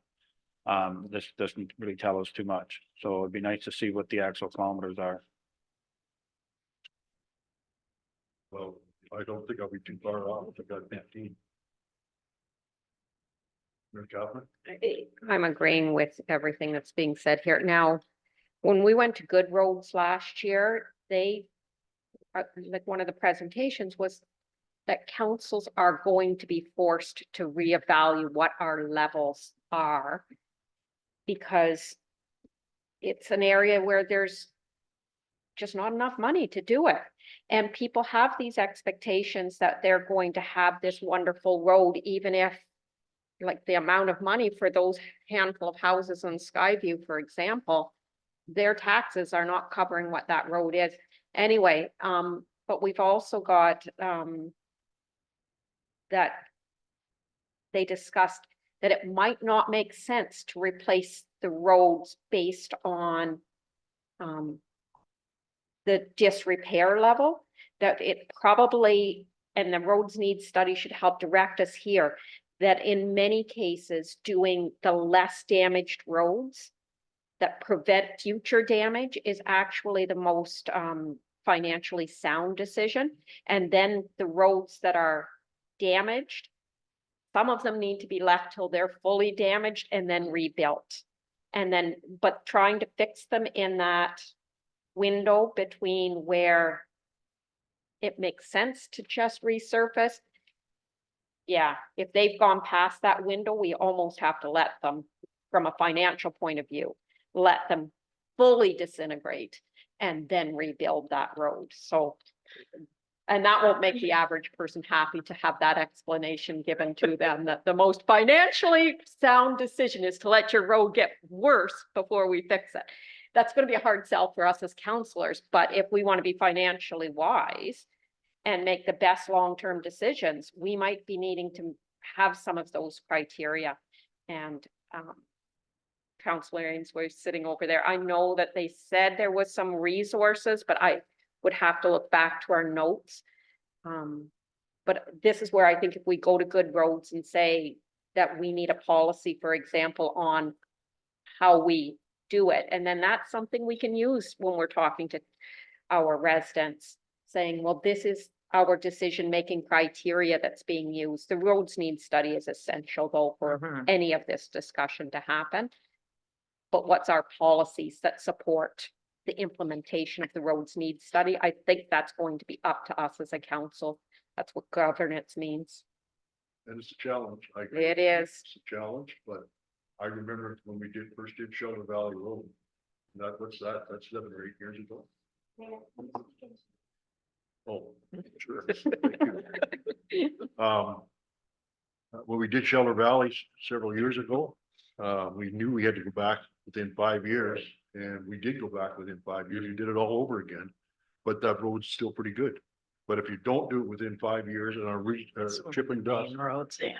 you'll lose that investment that you made in the first one. Well, it is a challenge. And the last time I went to Good Roads or whatever, there was an awful lot of some of the smaller municipalities that could not afford an awful lot. We're actually pulling off letting the road go to as bad as it got.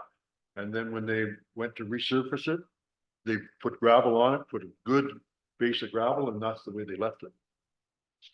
And we haven't done that here yet.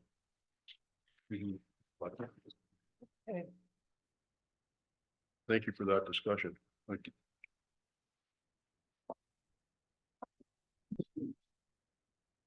So I guess the question being, Mayor, to Nicole, is can you write the question, when are we getting the final?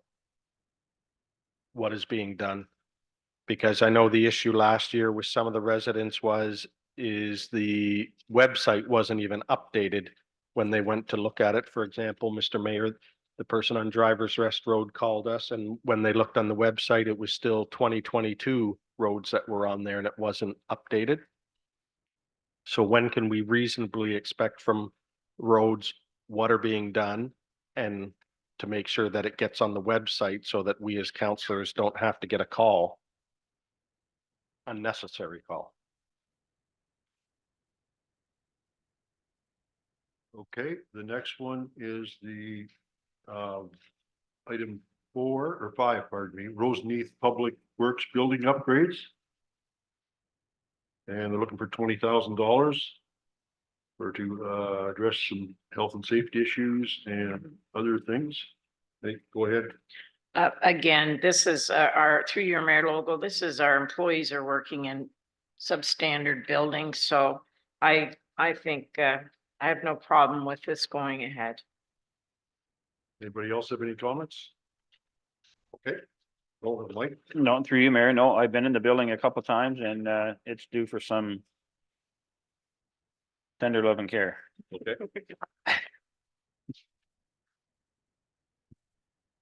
Next, we have new department. We're coming to a new one in Heritage. I don't believe there are no issue papers. Everybody want to make a comment, or anybody want to make a comment? Go ahead. Greg? Just, I don't know if you could answer it, Mary Catherine, but the Heritage Department still has a miscellaneous fund. Well, that's because it does, sorry, lean in. It doesn't for this year, so actually I'm looking at that, that's good. Yes, that was one of those that the publishing of the book was, where do you fit this in? I don't want to speak for our treasurer, but I think that some of their activities is hard to fit into where do you put this expense? So that's how some of it ends up in miscellaneous. I did want to point out, I think people are aware of what's been happening with Wicklow, but there's 2 other projects going on this year with Heritage. So the 500 leaflets, so those are those little booklets, walk around Grafton, that they are updating, and then the printing costs are showing there. They're definitely popular with tourists. And the other is the plexiglass is damaged at the Station 1 for that old fire pumper display with the mural. And so they were looking at ordering the plexiglass and found out that it would need to be a special delivery from down in the States. So delivery made that an impossibility. So now they've taken that back out of the budget and are working with one of the volunteer firefighters. And the idea, she's going to do some of the cleanup and just mostly cleanup, but putting on like the painting, a protective coating, that kind of thing. So she's going to do that. But the plexiglass, instead of replacing it, building a frame, because it is damaged at all 4 corners. So the result from this frame, so kudos to our chair there. I think he came up with this good idea. It will mean that there's wood at all of the corners, but it allows the existing plexiglass to be used. So that's a nice working relationship between this committee and the volunteer firefighters, and that will be nice to see it repaired and not even showing up here in our budget, although I think that, somewhere they're going to have to pay for that sealant. Just a quick comment, Mary Catherine, on the leaflets. Yeah. Will 500 last for a couple of years, or is that what you expected? The office staff might know how many are going out, and I think surely if we did have them where they were in a little case outside that people could take them, and they'd be far more than 500. I think now they're only being distributed when you come into this building. I don't even know if they can be picked up at the library. But yes, I'm sure if they were more accessible, we would need far more copies. And the only reason I'm saying it, it would cost you, $1.50 per each. If you went to 1,000, it'd be probably $1 or something like that. So just a thought. Any other comments on this one? Thank you. We'll move on. We're at 24, Police Services Board.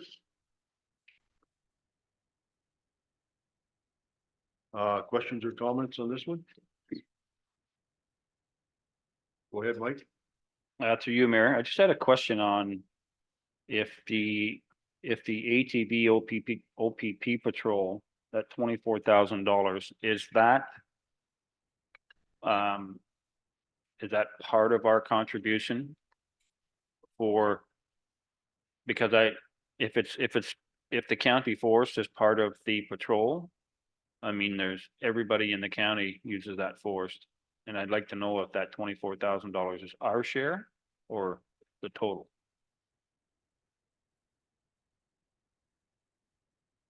Through you, Mayor, I believe that's our share. That's the contributions that we're receiving. We get them via a credit from the OPP. Mhm. Actually, I think the county, we bill the county. Oh, sorry, I'm looking at the wrong thing. I'm thinking of the miscellaneous billings I for believe- OPP. You're correct. You're correct. We bill the county and the county You're correct. pays us $24,000. And which is given then to the OPP, I believe. Because So should that, Yeah, if you go down one of the last lines there, it says ATV County Township Patrols, it offsets. Other questions or comments? Okay. Moving on. Community policing. It's 0. Give an hour now. And that's good. The library board. We were gonna go ahead. I'll just make a quick comment that the library board did pass their budget last night, and I did receive from the CEO a copy of that budget. I have updated it, and there will be a revised copy in the second draft as well. The library board has asked for us to set aside 20 minutes at that meeting for them to talk to council about their budget.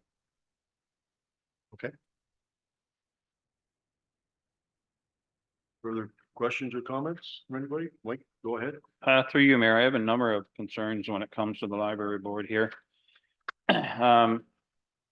So first of all, like subscriptions and stuff, like, isn't there a lot of stuff that we could be doing online instead of, I mean, I can pick up my phone here and pretty much get anything I want to read or educate myself on. And I just wonder, when it comes to the,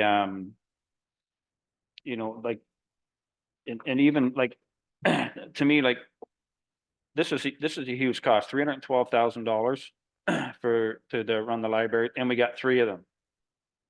So what percentage is our residents using of that? Like, I would like to see a report on why we actually have 3 libraries. Because of the cost to run those buildings, the wages, the benefits, and the repairs and maintenance and grounds and all that stuff.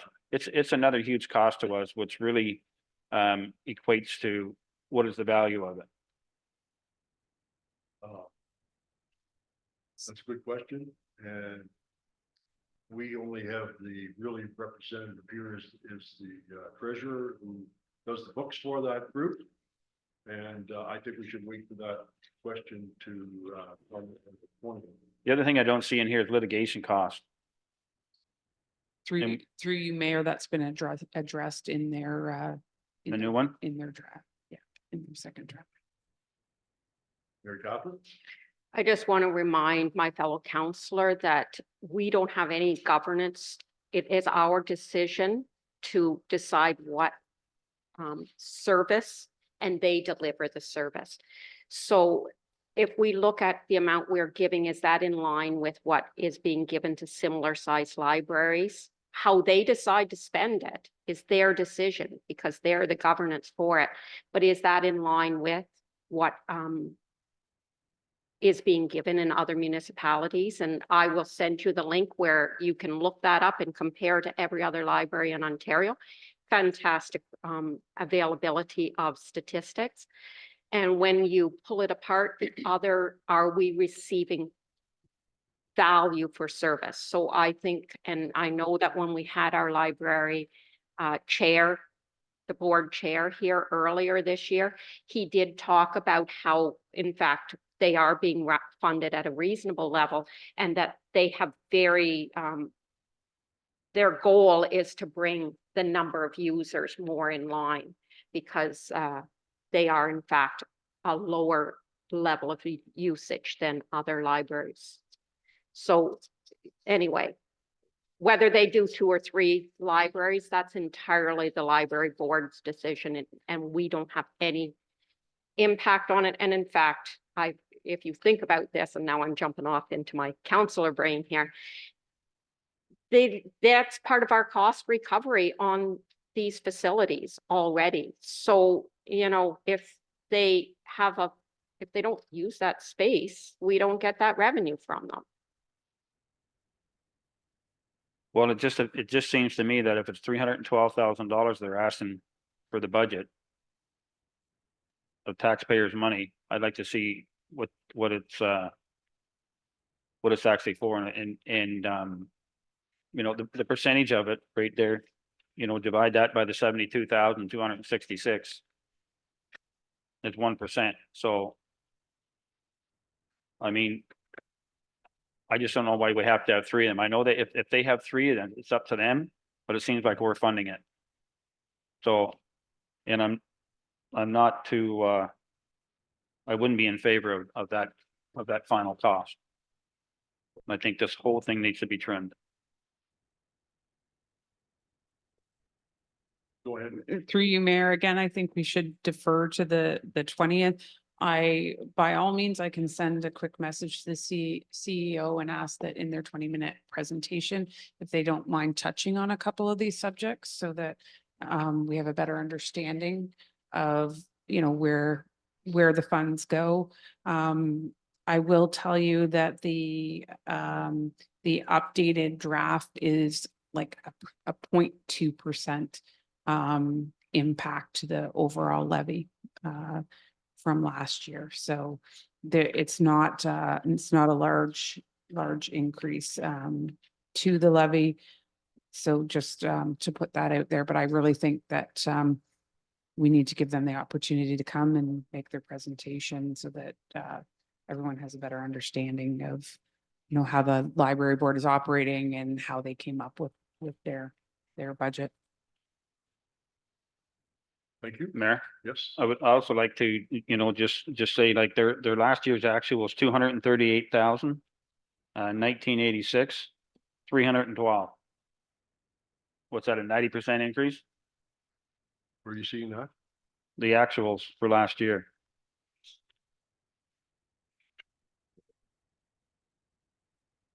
Yep. Operating. Maybe not quite. Again, through you, Mayor, the 312 is what's on there for the 2024 operating costs, I think is what you're looking at. Yeah. That's not you have 316,000 in 2024 to be raised by taxation. However, the revisions that will be brought back are under 290. So just to bring that to your attention. But again, they will speak to that on the 20th. Okay. Let's move on to cemeteries.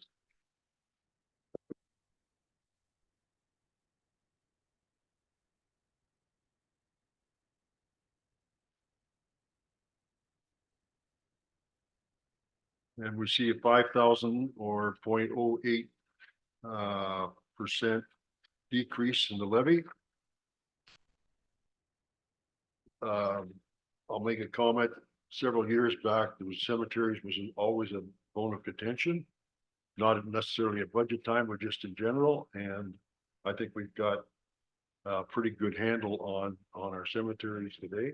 I don't hear too many things going on, so go ahead as soon as I finish. But that's my impression anyways, but go ahead, Greg. Just clarification, I'm not sure through your worship to Nicole, maybe you can explain, or maybe a question asked is, all the care and maintenance for all the budgets have all been cut drastically, some of them. For example, Macklin, we had budgeted 7,000, now we're only going to budget 500.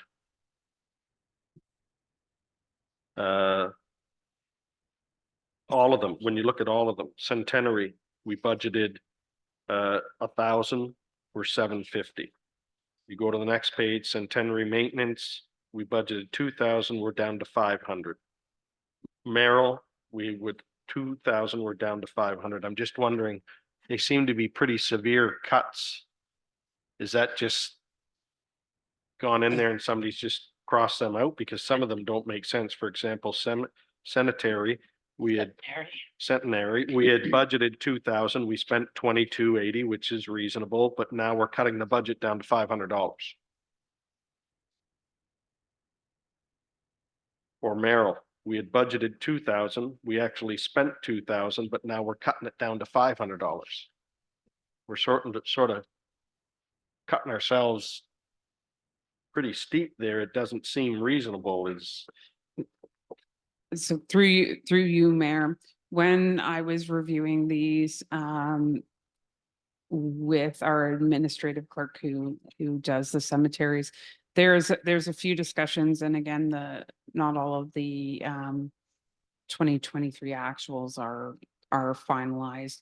There is grass cutting and things that we distribute, but some of the distributions in past for grass cutting at these cemeteries were not reflective of the amount of time at those specific cemeteries. So that's one of the reasons for that. The other thing is when you look, there's years where we budgeted the maintenance costs all in the one line, but if you look down below that to the building and grounds internal, we've put the budget there in most cases.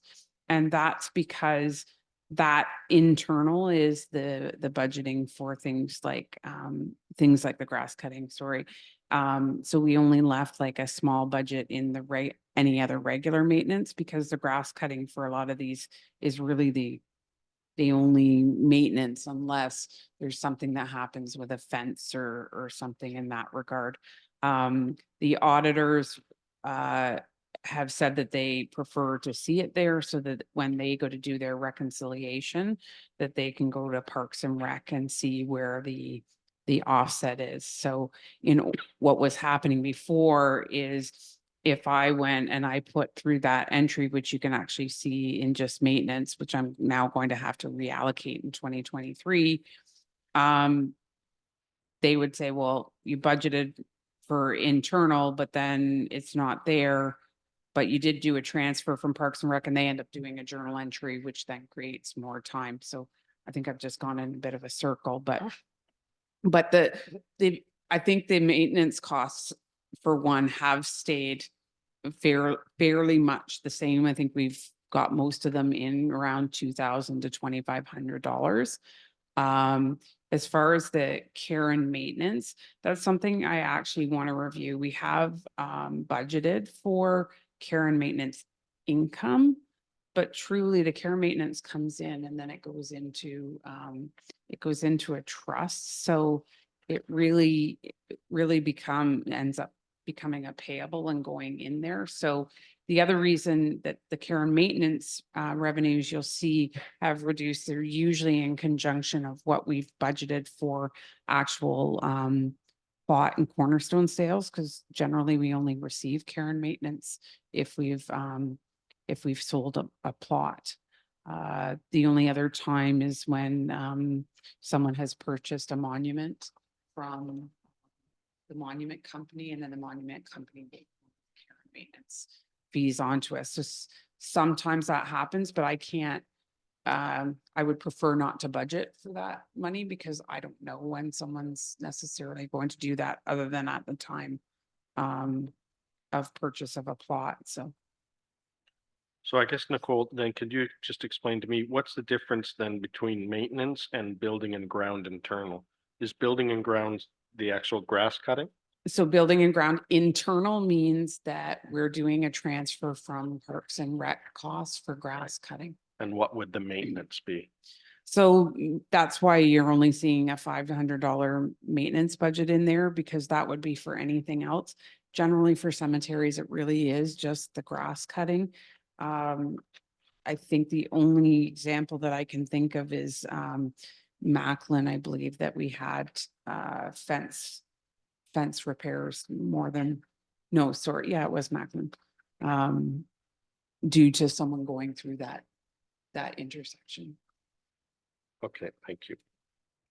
And I'll make another quick comment. From my understanding, maybe not recently, but over the years, we did some damage to some of the stones. And that had to be paid for, and that was paid through I'm pretty sure it was through the maintenance portion of it. How much, what is it? I don't have any idea. What's a plot worth? Do you know? The plots, I believe, are $350. That's cheap. Yeah, so there's so there's plots are one price, then you have a price for cornerstones, then you have your price for your care and maintenance on that. So Okay. Through your mayor, I'm surprised the plots are $350. I'd like to know what the if it is $350, I'm not question. I'm kind of wondering because the average price now, I believe, is 11 or 1,000 to 1,200. And then it's plus. So if we're only running at $350, I think we need to increase our fee. through you, Mayor, that's something I can look into, whether I know that all of this is regulated by the BAO, so I'm not sure whether we're regulated as far as, increasing those prices. I know it is around that price. A lot of times if people are coming in, by the time they pay, I believe it's $250 for their care and maintenance. They pay their $350 for their plot if they're paying for cornerstones. So I'm not sure. I haven't personally had to deal with that. And our administrator does deal with all those calculations for the most part. However, I can definitely look into whether there's any opportunity to increase that. So, Thanks. And that would probably, I don't know if it has to, but it would probably appear on our fees and bylaw. Oh, yeah. It does. It does. Oh, all right. Your Catherine? First, I'm pleased to see that this grass cutting is getting a little clearer on it tracking to actuals. But recently we supported a motion from another municipality onto the province saying this is a growing issue for us. When I look around this municipality within the next decade, I suspect we'll have 7 probably orphaned graveyards as churches closed. I'm not sure who's even running Centerton now because it was once associated with the church. Anyway, as churches close, this is going to become an increasingly big part of what a municipality has to do, and an increasing amount of staff time needed to maintain this and to do the burials. And then we also had that letter of request about the columbarium. As more and more people are cremated, this is something we need to be looking at. So I think this is something that's only going to grow in demand for us over the next decade. And right now it's very much on a back burner, but I think, yeah. Go ahead. Would it be possible then, Nicole, to have Diane come to the next one and she can explain a lot of this to us? Since she's the expert. Through you. Through you, Mayor, that absolutely she could, I Yep. could ask her to attend. Your Catherine? I'd prefer that it not be during the budget discussion because I'm happy with what we're seeing here, but I would like to see a report on what's happening now and what we need to be thinking for the future at some point during the year. So we don't have our acting CAO here, but to add to his to-do list to say we want a report from that department. Anything else? Go ahead, Mike. To you, Mayor. I just want to add my 2 cents to the cemetery stuff. Because I had spent some time with residents about the care of our cemeteries when it comes to cutting the grass. Have talked to the CAO about it, so he's well aware of it, but I would just hope that this budget is enough to maintain the care of it, because when you talk to the residents that have parents or children in the cemeteries, it's close to their heart. So they want to see them looked after properly. They don't want to see the stones hit, moved, broken. That's the kind of stuff that I've seen this year. So we need to take that part of it seriously. Excuse me, are they being grass is all cut in-house now? Is that, Mhm. The one on the top of Academy Hill Road is not handled cut by the township. but it's not listed No, but here? these ones. These ones. Oh, We don't maintain it. Okay, we don't make it. It's not part of one of these, it's not. Oh, it's listed here, Academy Hill, would that be the one? On there, Academy Hill. Let me see. Page 50. Through you, Mayor, Academy Hill is on this list, but we do not have a budget for maintaining the grass there. It's handled by a private. company. That's right, it is one of our It's Right. Handled by a private cemetery. company that donates them time to do. I just want to make one more comment through you, Mayor, just because I can tell that there's concern about potentially not budgeting, appropriate amounts for the cemetery. And I think the fact that you can see a reduction in the levy or the levy impact, it's more to do with the fact that we did reduce the maintenance budget for the Macklin Cemetery. I don't think it's something that we want to budget for people running that intersection into the fence. That's generally when that cemetery maintenance cost has been higher. We've only budgeted for it when we knew we had to go out and do that maintenance. So my hope would be that we don't have that cost in the future, but if it does happen, then we'll deal with it at that time.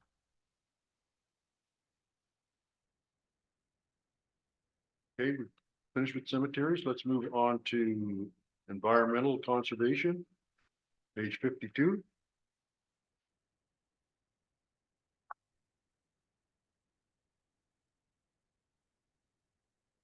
Anybody, I know this has come up a few times, and Mike's been involved in it, but any questions? Go ahead. I just want to say that this shows us right now what's coming back to bite us, right? We've got a huge increase from 158,000 to 179,000, and most of it is because of Lower Trent. And the levy impact now is almost 0.5% on the taxpayers. This is getting ridiculous with them, right? And I think I know through our representative, Mr. Ainsworth, that we have to start putting our foot down that we're not going to put up with this anymore. A 13% increase is just ridiculous. That's my comment.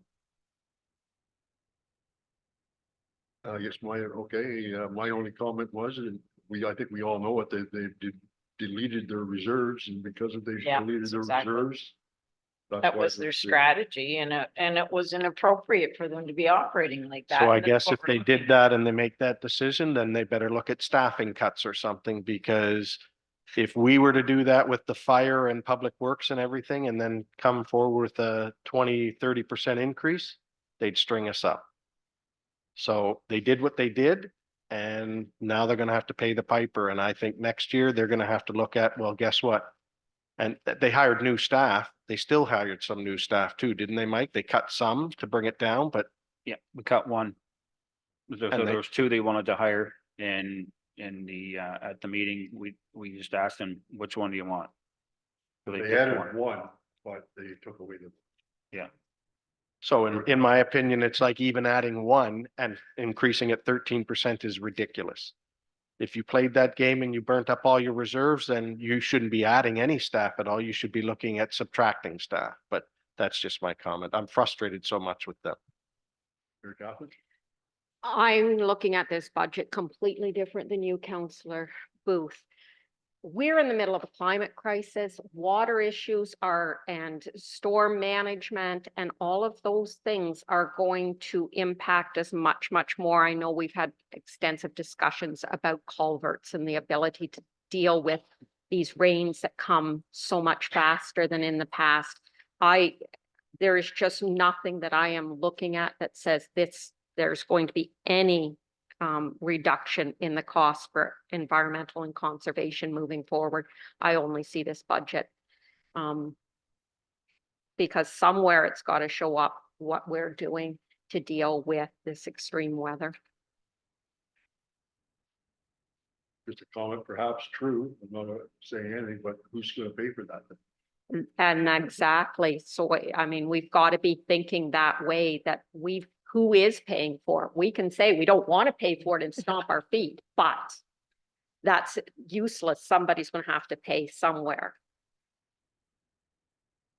Go ahead. I just have one more comment. The strategy that the governance board used, which are all council representatives sitting on the board, like my friend here, it was their strategy that was not useful. That's all I'm going to say. It's not Lower Trent's fault if the governance model, the strategy the governance model is using wasn't appropriate or wasn't effective. That's what it gets down to. So I can see yeah, I mean, you get hit with this when the governance model is not putting in the funds that's needed. And so this is why you see that kind of a percentage. That's all I'm going to say on that. Okay. Anybody else have a comment? Moving on. Planning.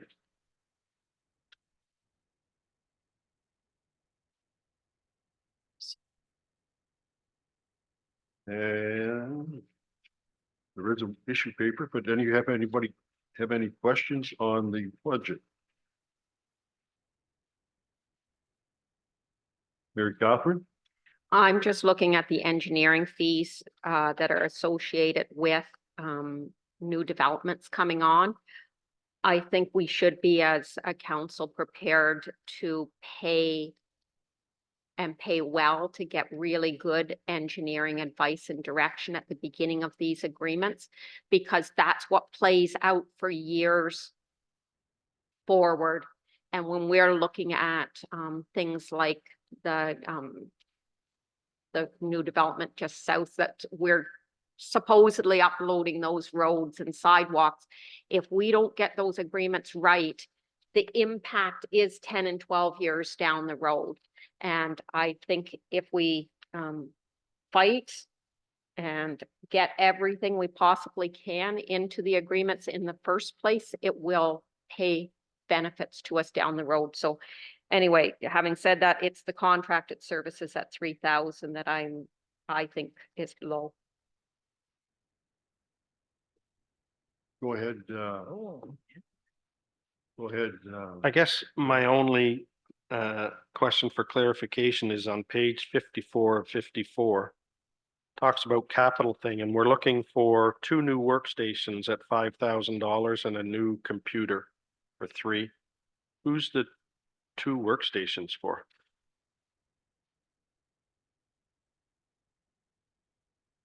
Can you answer that, Nicole? I can see the. Position. trick on it. Through you, Mayor, I believe that that's for the students. I know when our student was here last year, the planner's laptop was being used for that purpose, but it is something that I've talked to our IT about, and to ensure proper security and authorization when going in and out of computers, each staff should have their own. And the workstations?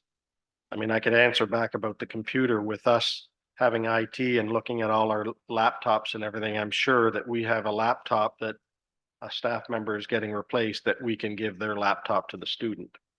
But we're gonna spend $2,500 for a workstation for a student? Where's the student gonna sit?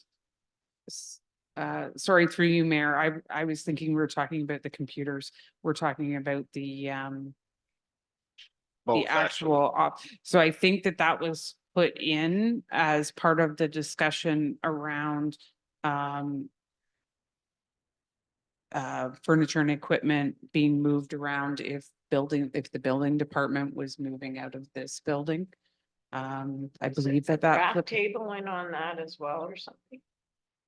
A drafting table or for that department? sorry, I'm going to defer it to Tracy for the 20th, but I believe I that think was she's what on. She's there. the Cool. top, Cool, I think she's on. is she Tracy, are you available though? on the phone or on Zoom? With us? Okay. She could be. So- Yeah, so I'll put it in here, but that was my understanding. It was to ensure that we had workstations for the students. I know that initially, before we brought the budget forward, there was discussion about building and planning both moving to another location, and then that was changed. So whether that was part of that, and we neglected to take that back out, I will confirm that with our planner. Thank you. Anybody else have any questions or comments? Thank you. There is one issue paper.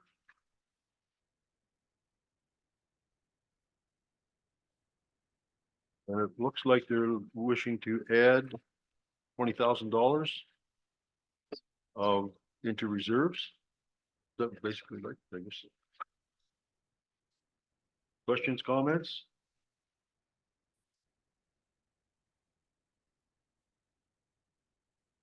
I guess we're waiting before Northumberland County before we can do our official plan. Is that correct? That's correct. They expect to have it done this year. They expected it many months ago. I can't really comment. I mean, if you read Tracy's issue paper, she's given as much detail as we had at the time. Yep. I can ask her if there's any sort of update there. However, I can't really comment on when they'll have that completed. Very good. My understanding from our discussion we had at the housing and homelessness is that the county of Northumberland, I almost went back to childhood there, Victoria County.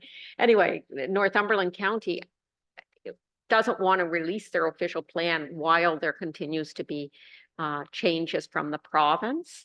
But that they have done all the background work, but then before they even get it released, the province has made yet another change that impacts their official plan. So I think this one is the province needs to stop making changes so that the municipalities can start implementing.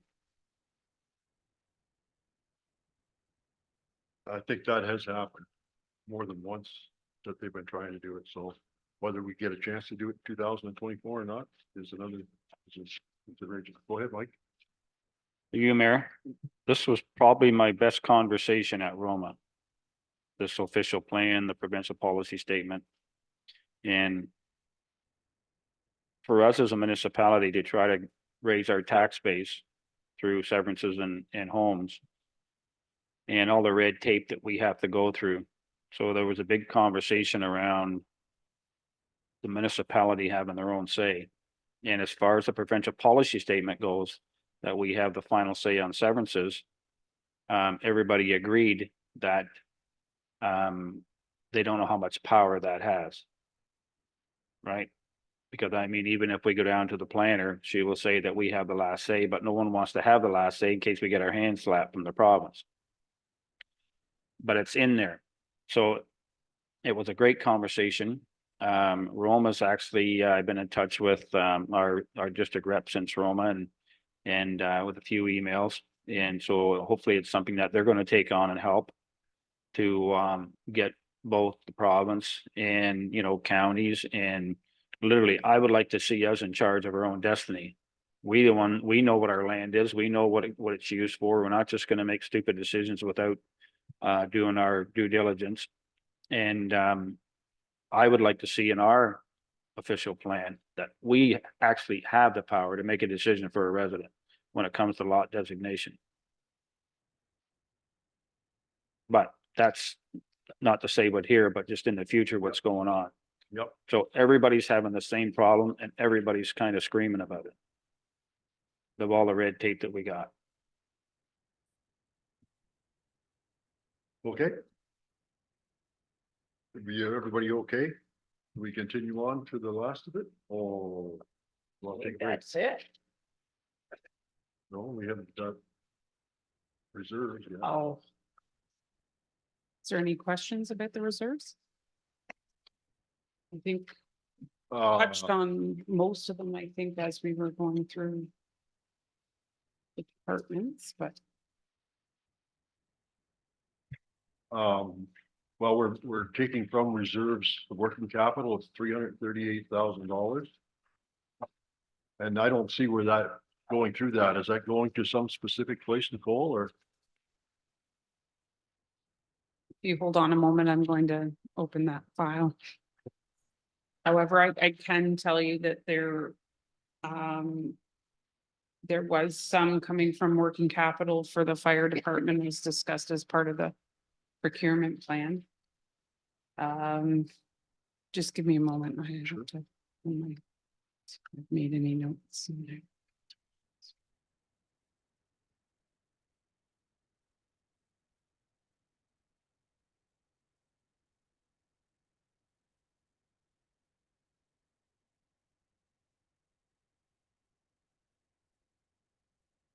So as we discussed when we were going through the building department, there's 108,000 of that's being pulled from reserves to contribute to the building department reserves and bolster that if you go down to that section, you'll notice that we started out with less than $8,500 at the beginning of 2024, as in 2023, our building permits were down so far. They did not cover the expenses. There was. So they just to clarify, so the $55,000 that you're taking out from reserves in 2024 is actually, no, it's not from 2000. How much did we take out of 2023 then?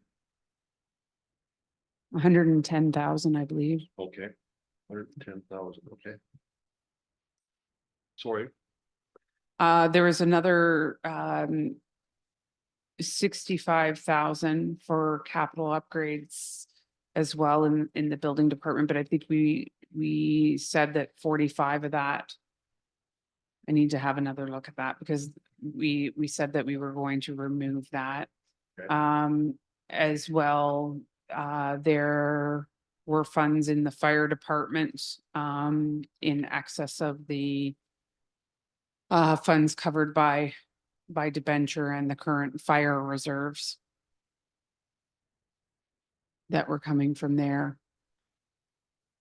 And then I think there was an additional 30,000 for something else that I need to look up. It's probably within the admin. What's going on? Yeah, so it's from all different departments. So that's why I say we've discussed.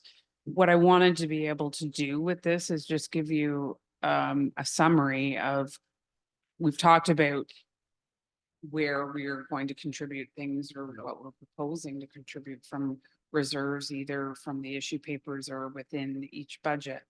But at the end of the day, this is the snapshot, I guess, or final impact of where your reserves will sit at the end of 2024 if the budget is passed. Now, once some decisions are made, if there's anything that council makes a decision like the 45,000 in building upgrades, then I would remove those transactions from this and give you an updated listing. Okay, do you think, in the, fire protection, should there be an entry for the sale of the, Northville, or pardon me, the fire hall in Roseneath?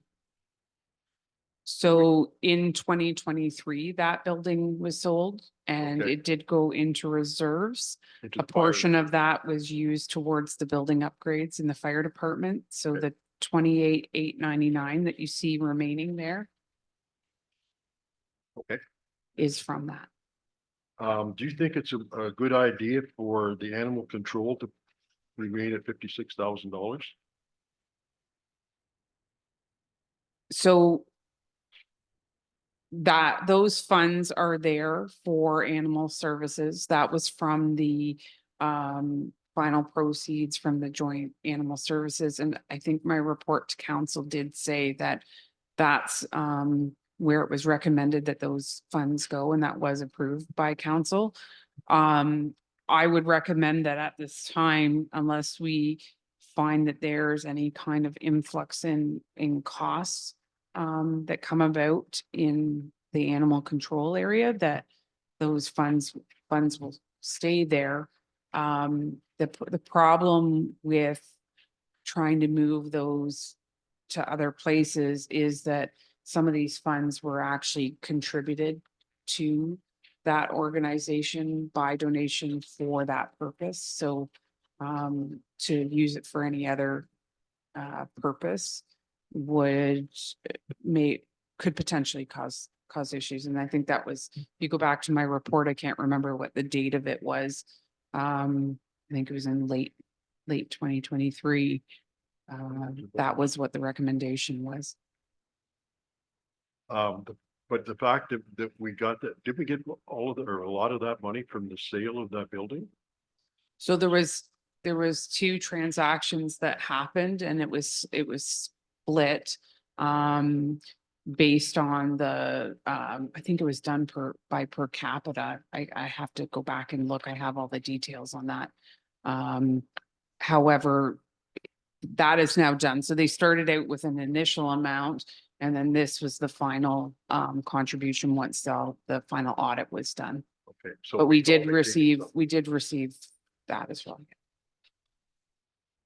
Okay. I remember when we started the winter maintenance, many years ago, we had Zippo in there, and now we have $85,000. Do we need to have $85,000 in for winter, extreme weather events? Pardon me, not extreme, winter maintenance? Just ask some questions. Well, you don't have to give me the answer or not, but go ahead. Through you, your worship, it was discussed in previous councils too, is that it's good to have a bit of reserves, because if we get those huge snowstorms like last year, that where we have to have contractors in and everything, at least there's a reserve to draw upon, so that, you know, we don't delete everything. So I think it's good to have some reserves in it, just in case you get that freak winter. This year has been great so far, but who knows, right? And I agree with you, but I think $85,000 is probably exceeds what we need. Especially when we should probably add, will we add some more from last year and this year because of the savings that we had? Or does that just go back into general? Because if we have winter like we're having now, we're probably saving $10,000 a week on overtime, gas, et cetera, et cetera. So, through you, Mayor, at the end of the year, once the auditors have reconciled everything, if we know there was specific funds for a large project, I'll take the public works truck as an example. Those are funds that we would make sure that are left or put back into reserves at the end of the year, and the report comes to council for that to be approved. The other thing that council does approve is that once the audit is completed, where do the funds go if we have a surplus? And those funds go to that working capital account. So you will see that, you can't see it on that report because I've just given you the end of 2023 and then the contributions back in. But there was an amount of, just verify the amount. I know it was over $200,000. I believe it was around $250,000 that went back into our working capital reserves. 255,500 to reserves. Not to the public works or just general reserves. No, that's just general reserves, and that's based on the final audit of our municipality. And I have one more question, and that's regarding the water. Practicing the water. We have in there $400,000 in reserves. And I know we're building we're drilling a well. As if you told me yesterday, that 80% of that is paid by the province. But so we're gonna deplete that or what's the plan for that? So through you, Mayor, the one thing that I haven't done is, as far as the water reserves, it's that 2023 number may be higher or lower. I haven't done a final reconciliation there. As far as the well goes, a large portion of that is being funded from the federal and the provincial government. So the remaining portion of that will be funded from the water reserves. Some, but not all as well, will be able to use a portion of the water development charges. It, unfortunately, with this being a replacement well and not a brand new well if we were putting in a well that was brand new because we had a huge development and the well that we had was not going to service the customers, and that was purely to growth, then we would be able to take those funds from development charges. But because this isn't purely a growth project, we'll be taking a percentage from that. And you may recall when we brought the budget forward last year, what I had proposed is, because we do have a healthy amount of reserves, the federal and the provincial government do not give us the funding for the well project in advance.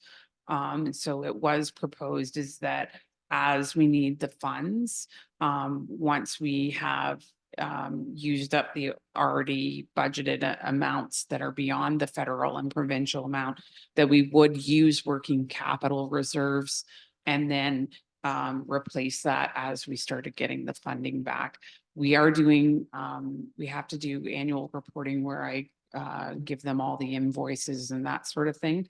So it's not 100% clear to me whether we will be reimbursed at the end of the project, which is estimated to be November, I believe, of this year. Or as we go. So the provincial government, they function on a March 31st year end. So I'll be doing reporting probably in around April for that. So my hope is that we'll actually start to see some of the funds come in this year, but there's no guarantees of when they will actually reimburse us for this. So So it's a possibility, just so I understand, it's a possibility for us to borrow to pay for that if the funds don't come earlier than when the project is done. So I know there was discussion before my arriving at the municipality about going out for lending. But what I'm really proposing is that we use our own funds as a lending source. So that would be really only the only interest that the water board might incur is any interest that the municipality would have gained through our bank account. If we hadn't have used those funds, which is a lot. I would think it will be more reasonable, but as we get to that point, I will assess it further. I don't suspect, based on where we have kept our reserves and where we have kept our cash flows with the municipality, I don't see it being an issue. It's a $1.7 million project. So I think that we will be fine with doing it in that manner, especially since the project is due to be completed within the year. Thank you. Any, anybody else got any questions or concerns regarding this? Go ahead, Mike. Or I'm sorry. Go ahead, Greg. Oh, just a comment, that's all. I guess I'm looking at this and I'm a little concerned is that, we're proposing that we're gonna spend 2 million, almost $100,000 in reserve. And we're putting back $1 million less, well, a little bit more than $1 million. So we're basically using $1 million worth of reserves. And I guess I'm concerned about that we're using $1 million worth of reserves, right? So with 6 million, we're going to be down to less than 5 million. And if we keep doing that year over year, and then we're talking about increasing staff and stuff like that, there comes a break point, right? And as our deputy mayor said, we as council got to make sure that we're on the right path. We don't want to end up like some of the conservation things where, guess what? It's going to have to be huge increases because we burnt up all our reserves and stuff like that. So that's just my comment. I think we have to be very careful when we're talking about reserves and that, and adding a bunch of staff and stuff like that. I want to pick up where Councillor Booth is. I know that some of it is planned use of our reserves, and that's why these vehicle procurement help us. So we are drawing out this year, but there is a plan to put back in the future. So I'm somewhat more comfortable with those, and they are 2 large pieces of equipment coming this year.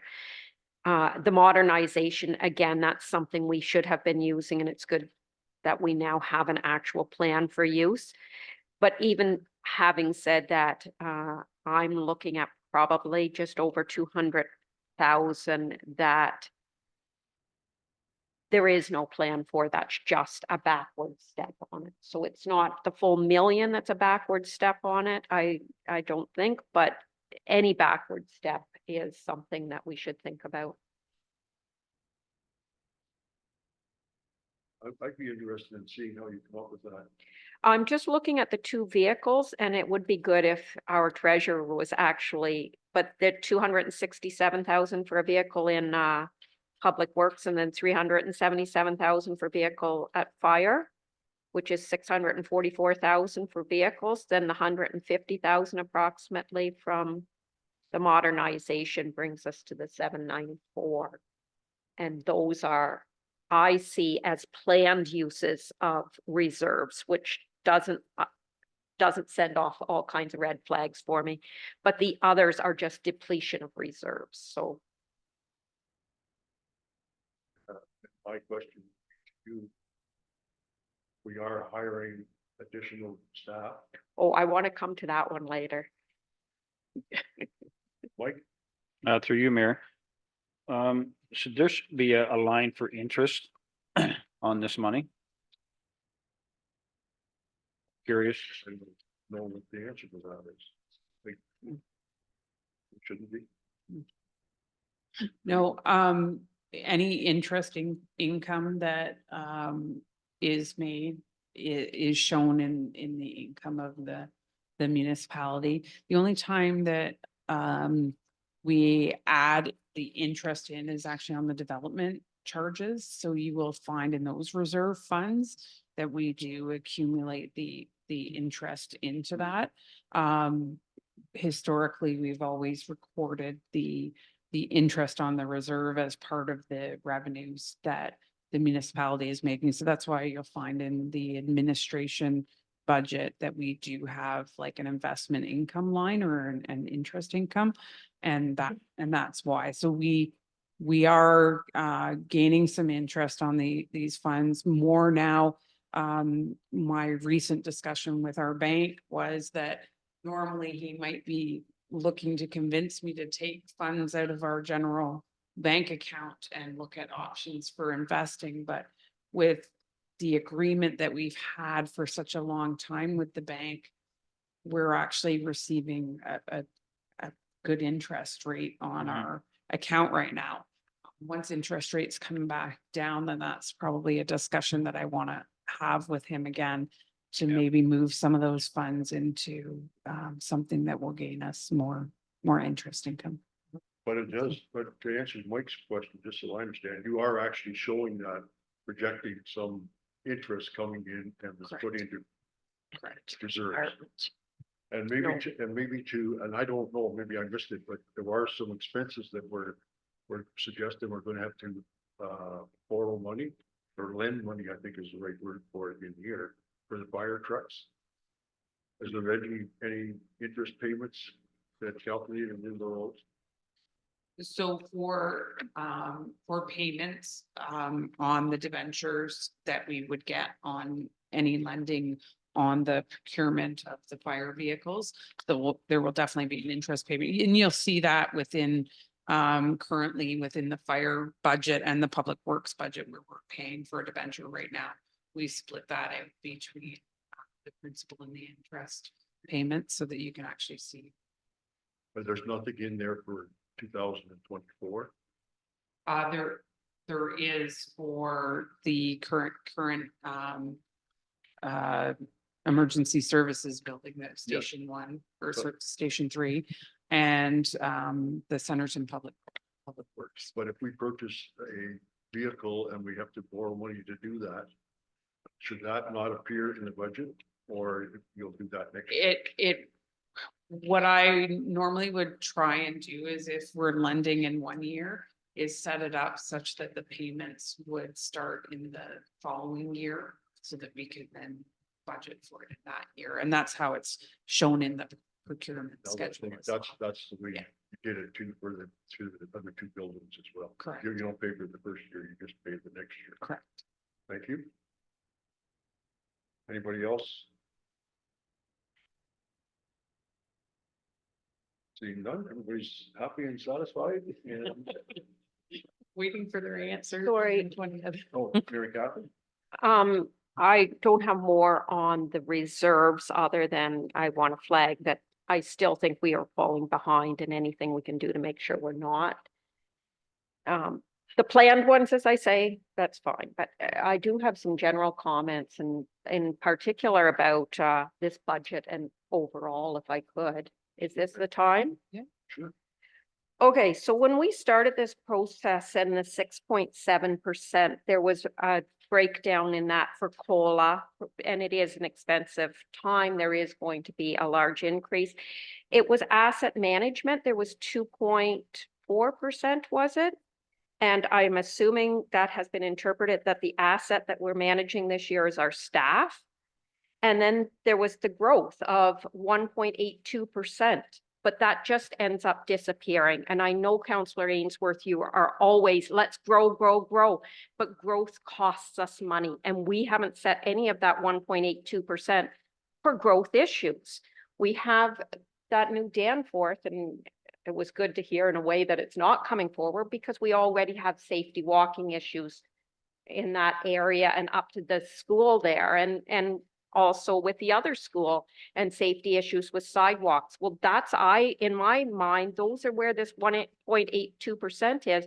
And instead, we're just getting it into basic operations. So growth isn't, it costs us money. And so I think we need to keep that in mind when are discussing it. If I could make a quick comment. Um, For the Glenn's Antrim, in the agreement with the developer, it was decided that, first of all, when they built the road, they would build it wide enough so that you could have walking lanes. The other thing is, and they're paying for it, before we can sign off and take over that subdivision, there's a new walkway going from the same Glenn's Antrim Drive right up to the public school. And that's was Yeah, in the agreement, and I thank you for bringing that to us, because we've got to make sure that that is in there for Old Danforth. And it's not any difference. There was an existing road and station there, and that was part of the deal that we would let them subdivide based on that, putting in a new sidewalk. So with the staff increases this year, now we always are flagged that these union people are terrible, but I definitely know when I was working and we were looking at what is our staff ask, we were being forced as staff to say, what do you want? And right now we've got a budget coming forward where we've got wage increases, we've got benefit increases, and we've got new positions. And all of these are being asked for in the same year. It becomes a huge ask. And I would love to see what the overall impact of just to wages is for us, and then broken down into the increase that is for COLA, the increase, which is the benefits, and for the new positions that are being added.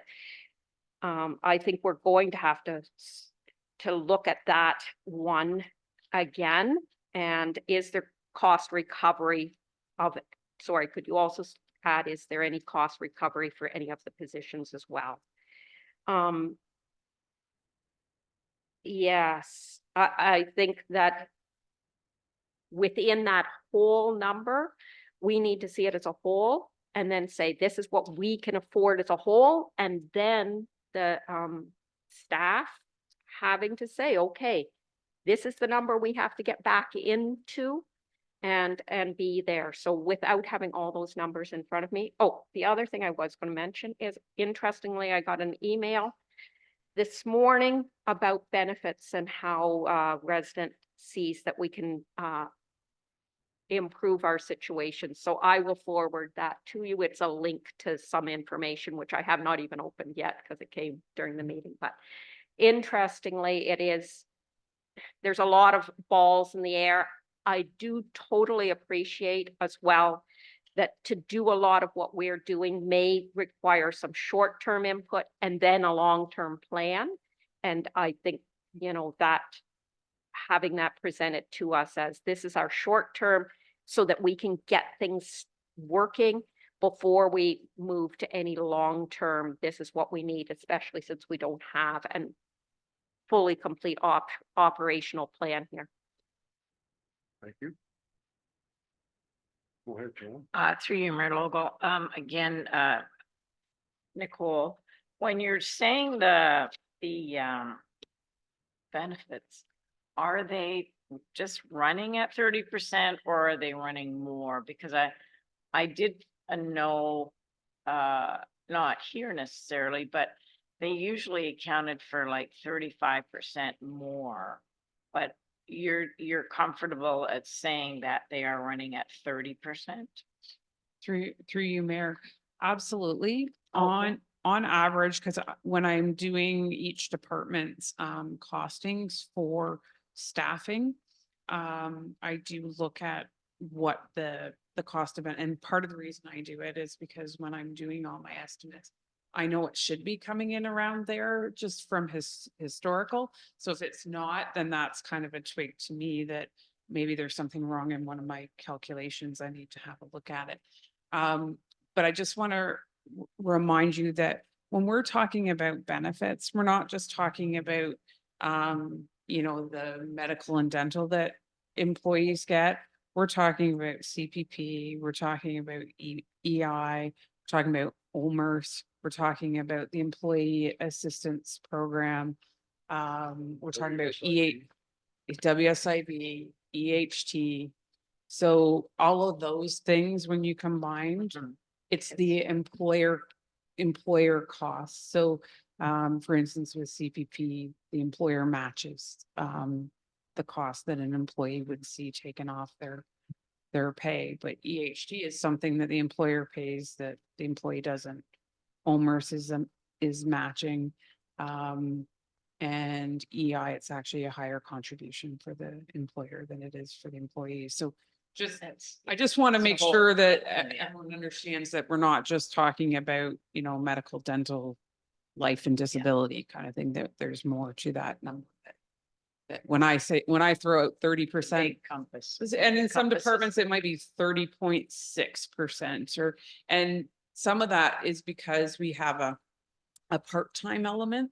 So our part-time staff have different level of benefits than our full-time staff. So But that's a Um, good, but a that good offsets. percentage in at. 30% in general 30%. is a really good estimate of where you'll be with benefit costs over and above a salary wage. Thank you. Anybody else have anything else to say? I will, no, oh, go ahead. Before we go, I'm wondering if it would be appropriate for us to go through the issue paper summary and just make sure we know which ones. I believe the only one we voted on was the first one about the IT upgrades. Is that the only one that we want to say for sure at this point? Or are there others we'd like to say for sure yes or for sure no? And then which ones will we consider on the 20th? If other people think that's a good process? I don't know if that's a good, or do we wait for some of the answers to the It's questions? in tab 4. Well, that's what I mean. Some of them, I think we're going to have to wait for answers, but some of them we may be able to do a thumbs up or thumbs Mhm. down I today. think we are there for some, through your mayor logo, one of the ones that come to mind are the upgrades to the fire hall repairs, Yeah, I think we should just go through them in order. and that would Which expedite is tab 5 coming back. or tab 4, sorry. Tab 4 has it better. Is that going to be helpful to you, Nicole? I would just say that if you can quickly just say, if someone is wanting to bring a resolution forward to either remove or add something right away, if it's something that you know that you're waiting for more information on, then we just pass by that one and we'll discuss it on February 20th. It would allow me, if there's certain things, to know that I can keep them in or take them out. So.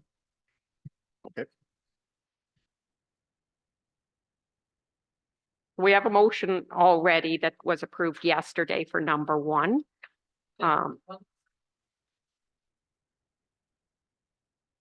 It should Did you say be, page?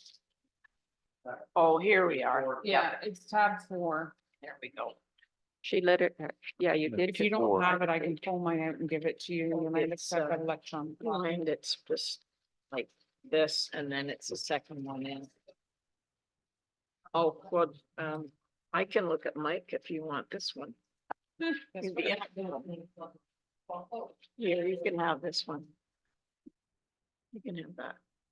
Oh, can You I must, watch? you know what? I bet you when she did the copies for staff, Yolanda, she missed it. Because it's not in my binder.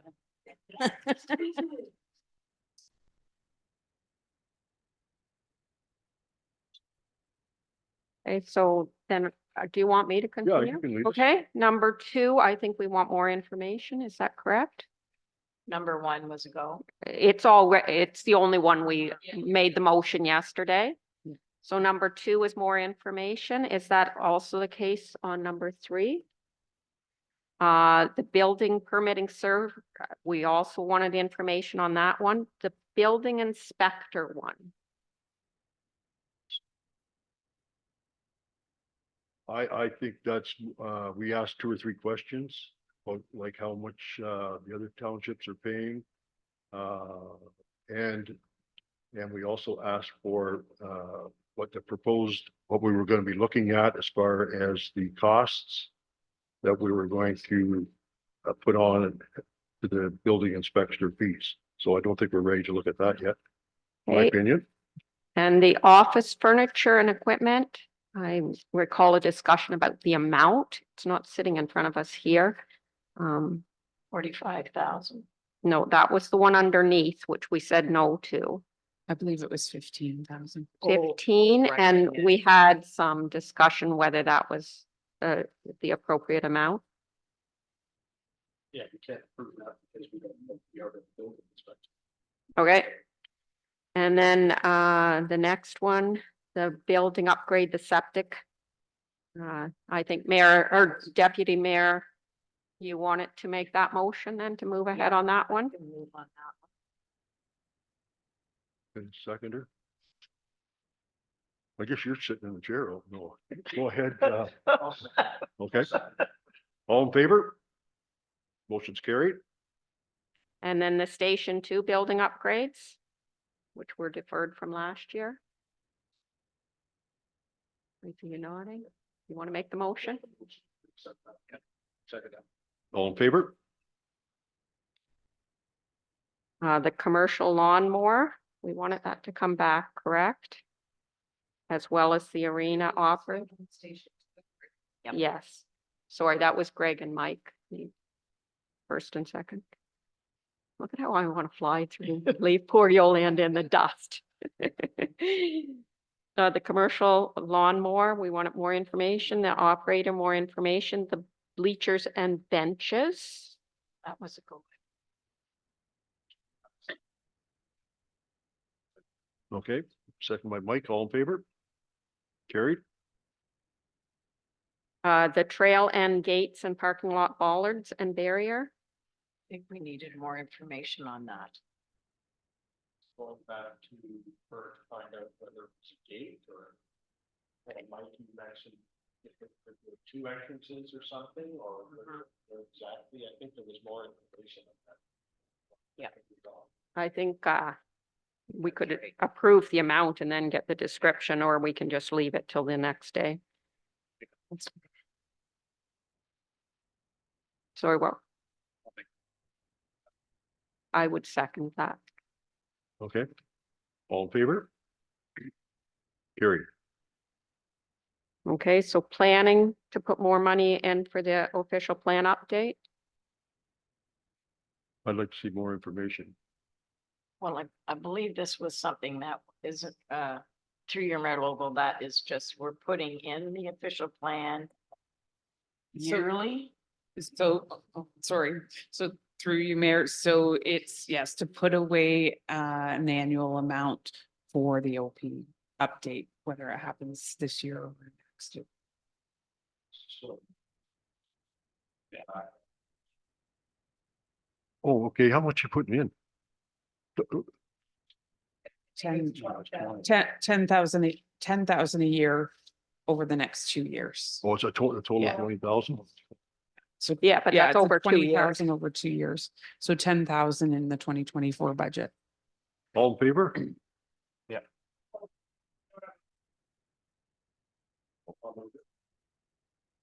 Seconded by Joan, all in favor? Motion's carried. The mechanics and roads operator.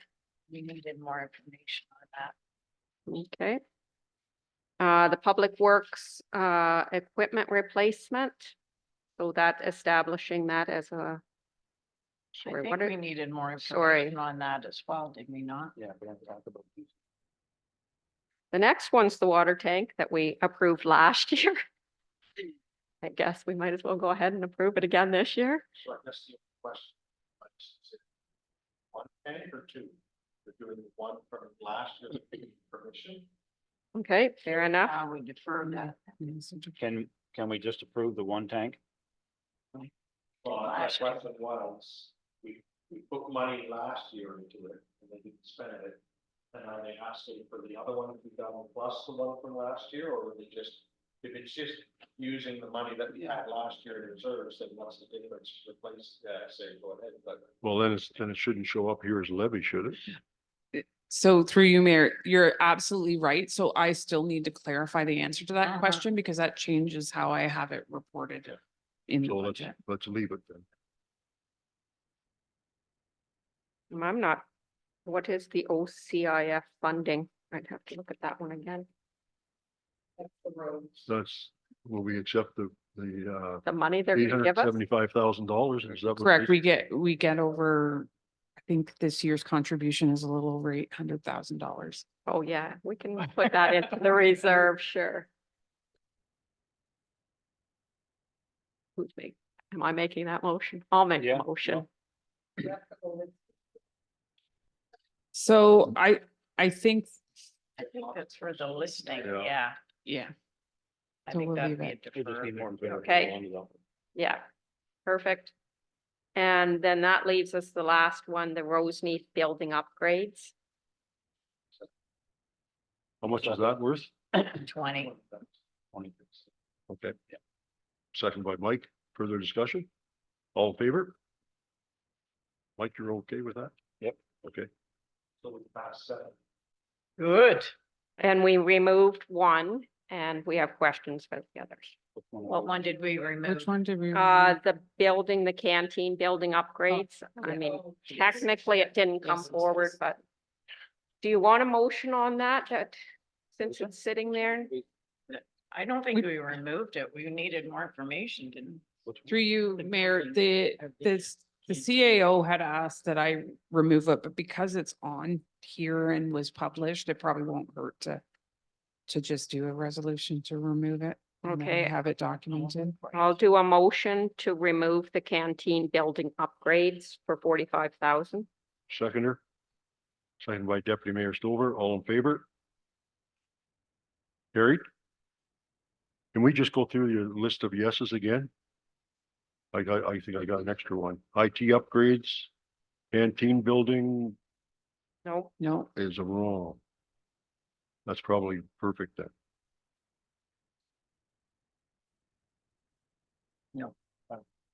that's me. A total of 7 good ones, correct? Yep, 7. And the 2 no's that we did was the office furniture and the canteen building upgrades. I think No, we we needed said more information on the office furniture. On the office furniture, okay, now I got it perfect. So Well, that one, shortens the list a bit. 7 yeses and 1 no.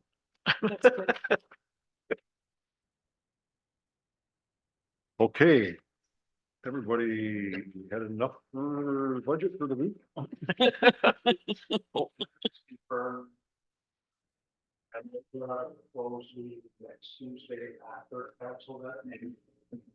Yeah, so sorry, through the mayor, we were already going to have a closed session after the regular meeting on February 13th. Any of the budget items that you want to discuss in closed have been added to that agenda and it's been republished. So yeah, the closed meeting will be happening on February 13th.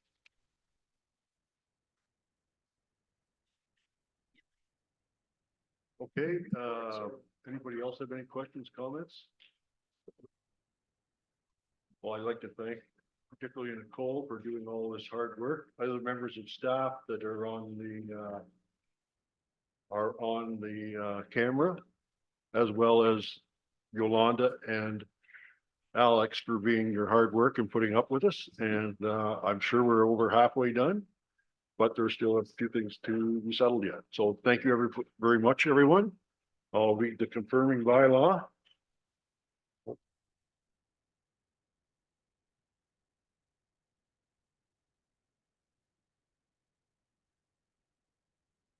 The confirming bylaw, be it resolved that bylaw number 11, 2014, being a bylaw to confirm the proceedings of the budget session held on Friday, February the 9th, 2024, be read and deemed to be passed this 9th day of February 2024.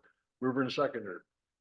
Moved by Mike, seconded by Joan. All in favor? Motion's carried. And a movement to, a motion to adjourn, be it resolved the budget session of Friday, February 9th, 2024, be adjourned at 12:47 PM. Mover and seconder. Moved by Greg and seconded by Mary. Sure, both of them had their hands up, but I'll I missed second you, I instead. missed them. Mary Catherine, all in favor? Motion's carried. Thanks, everyone, Thank you. and we'll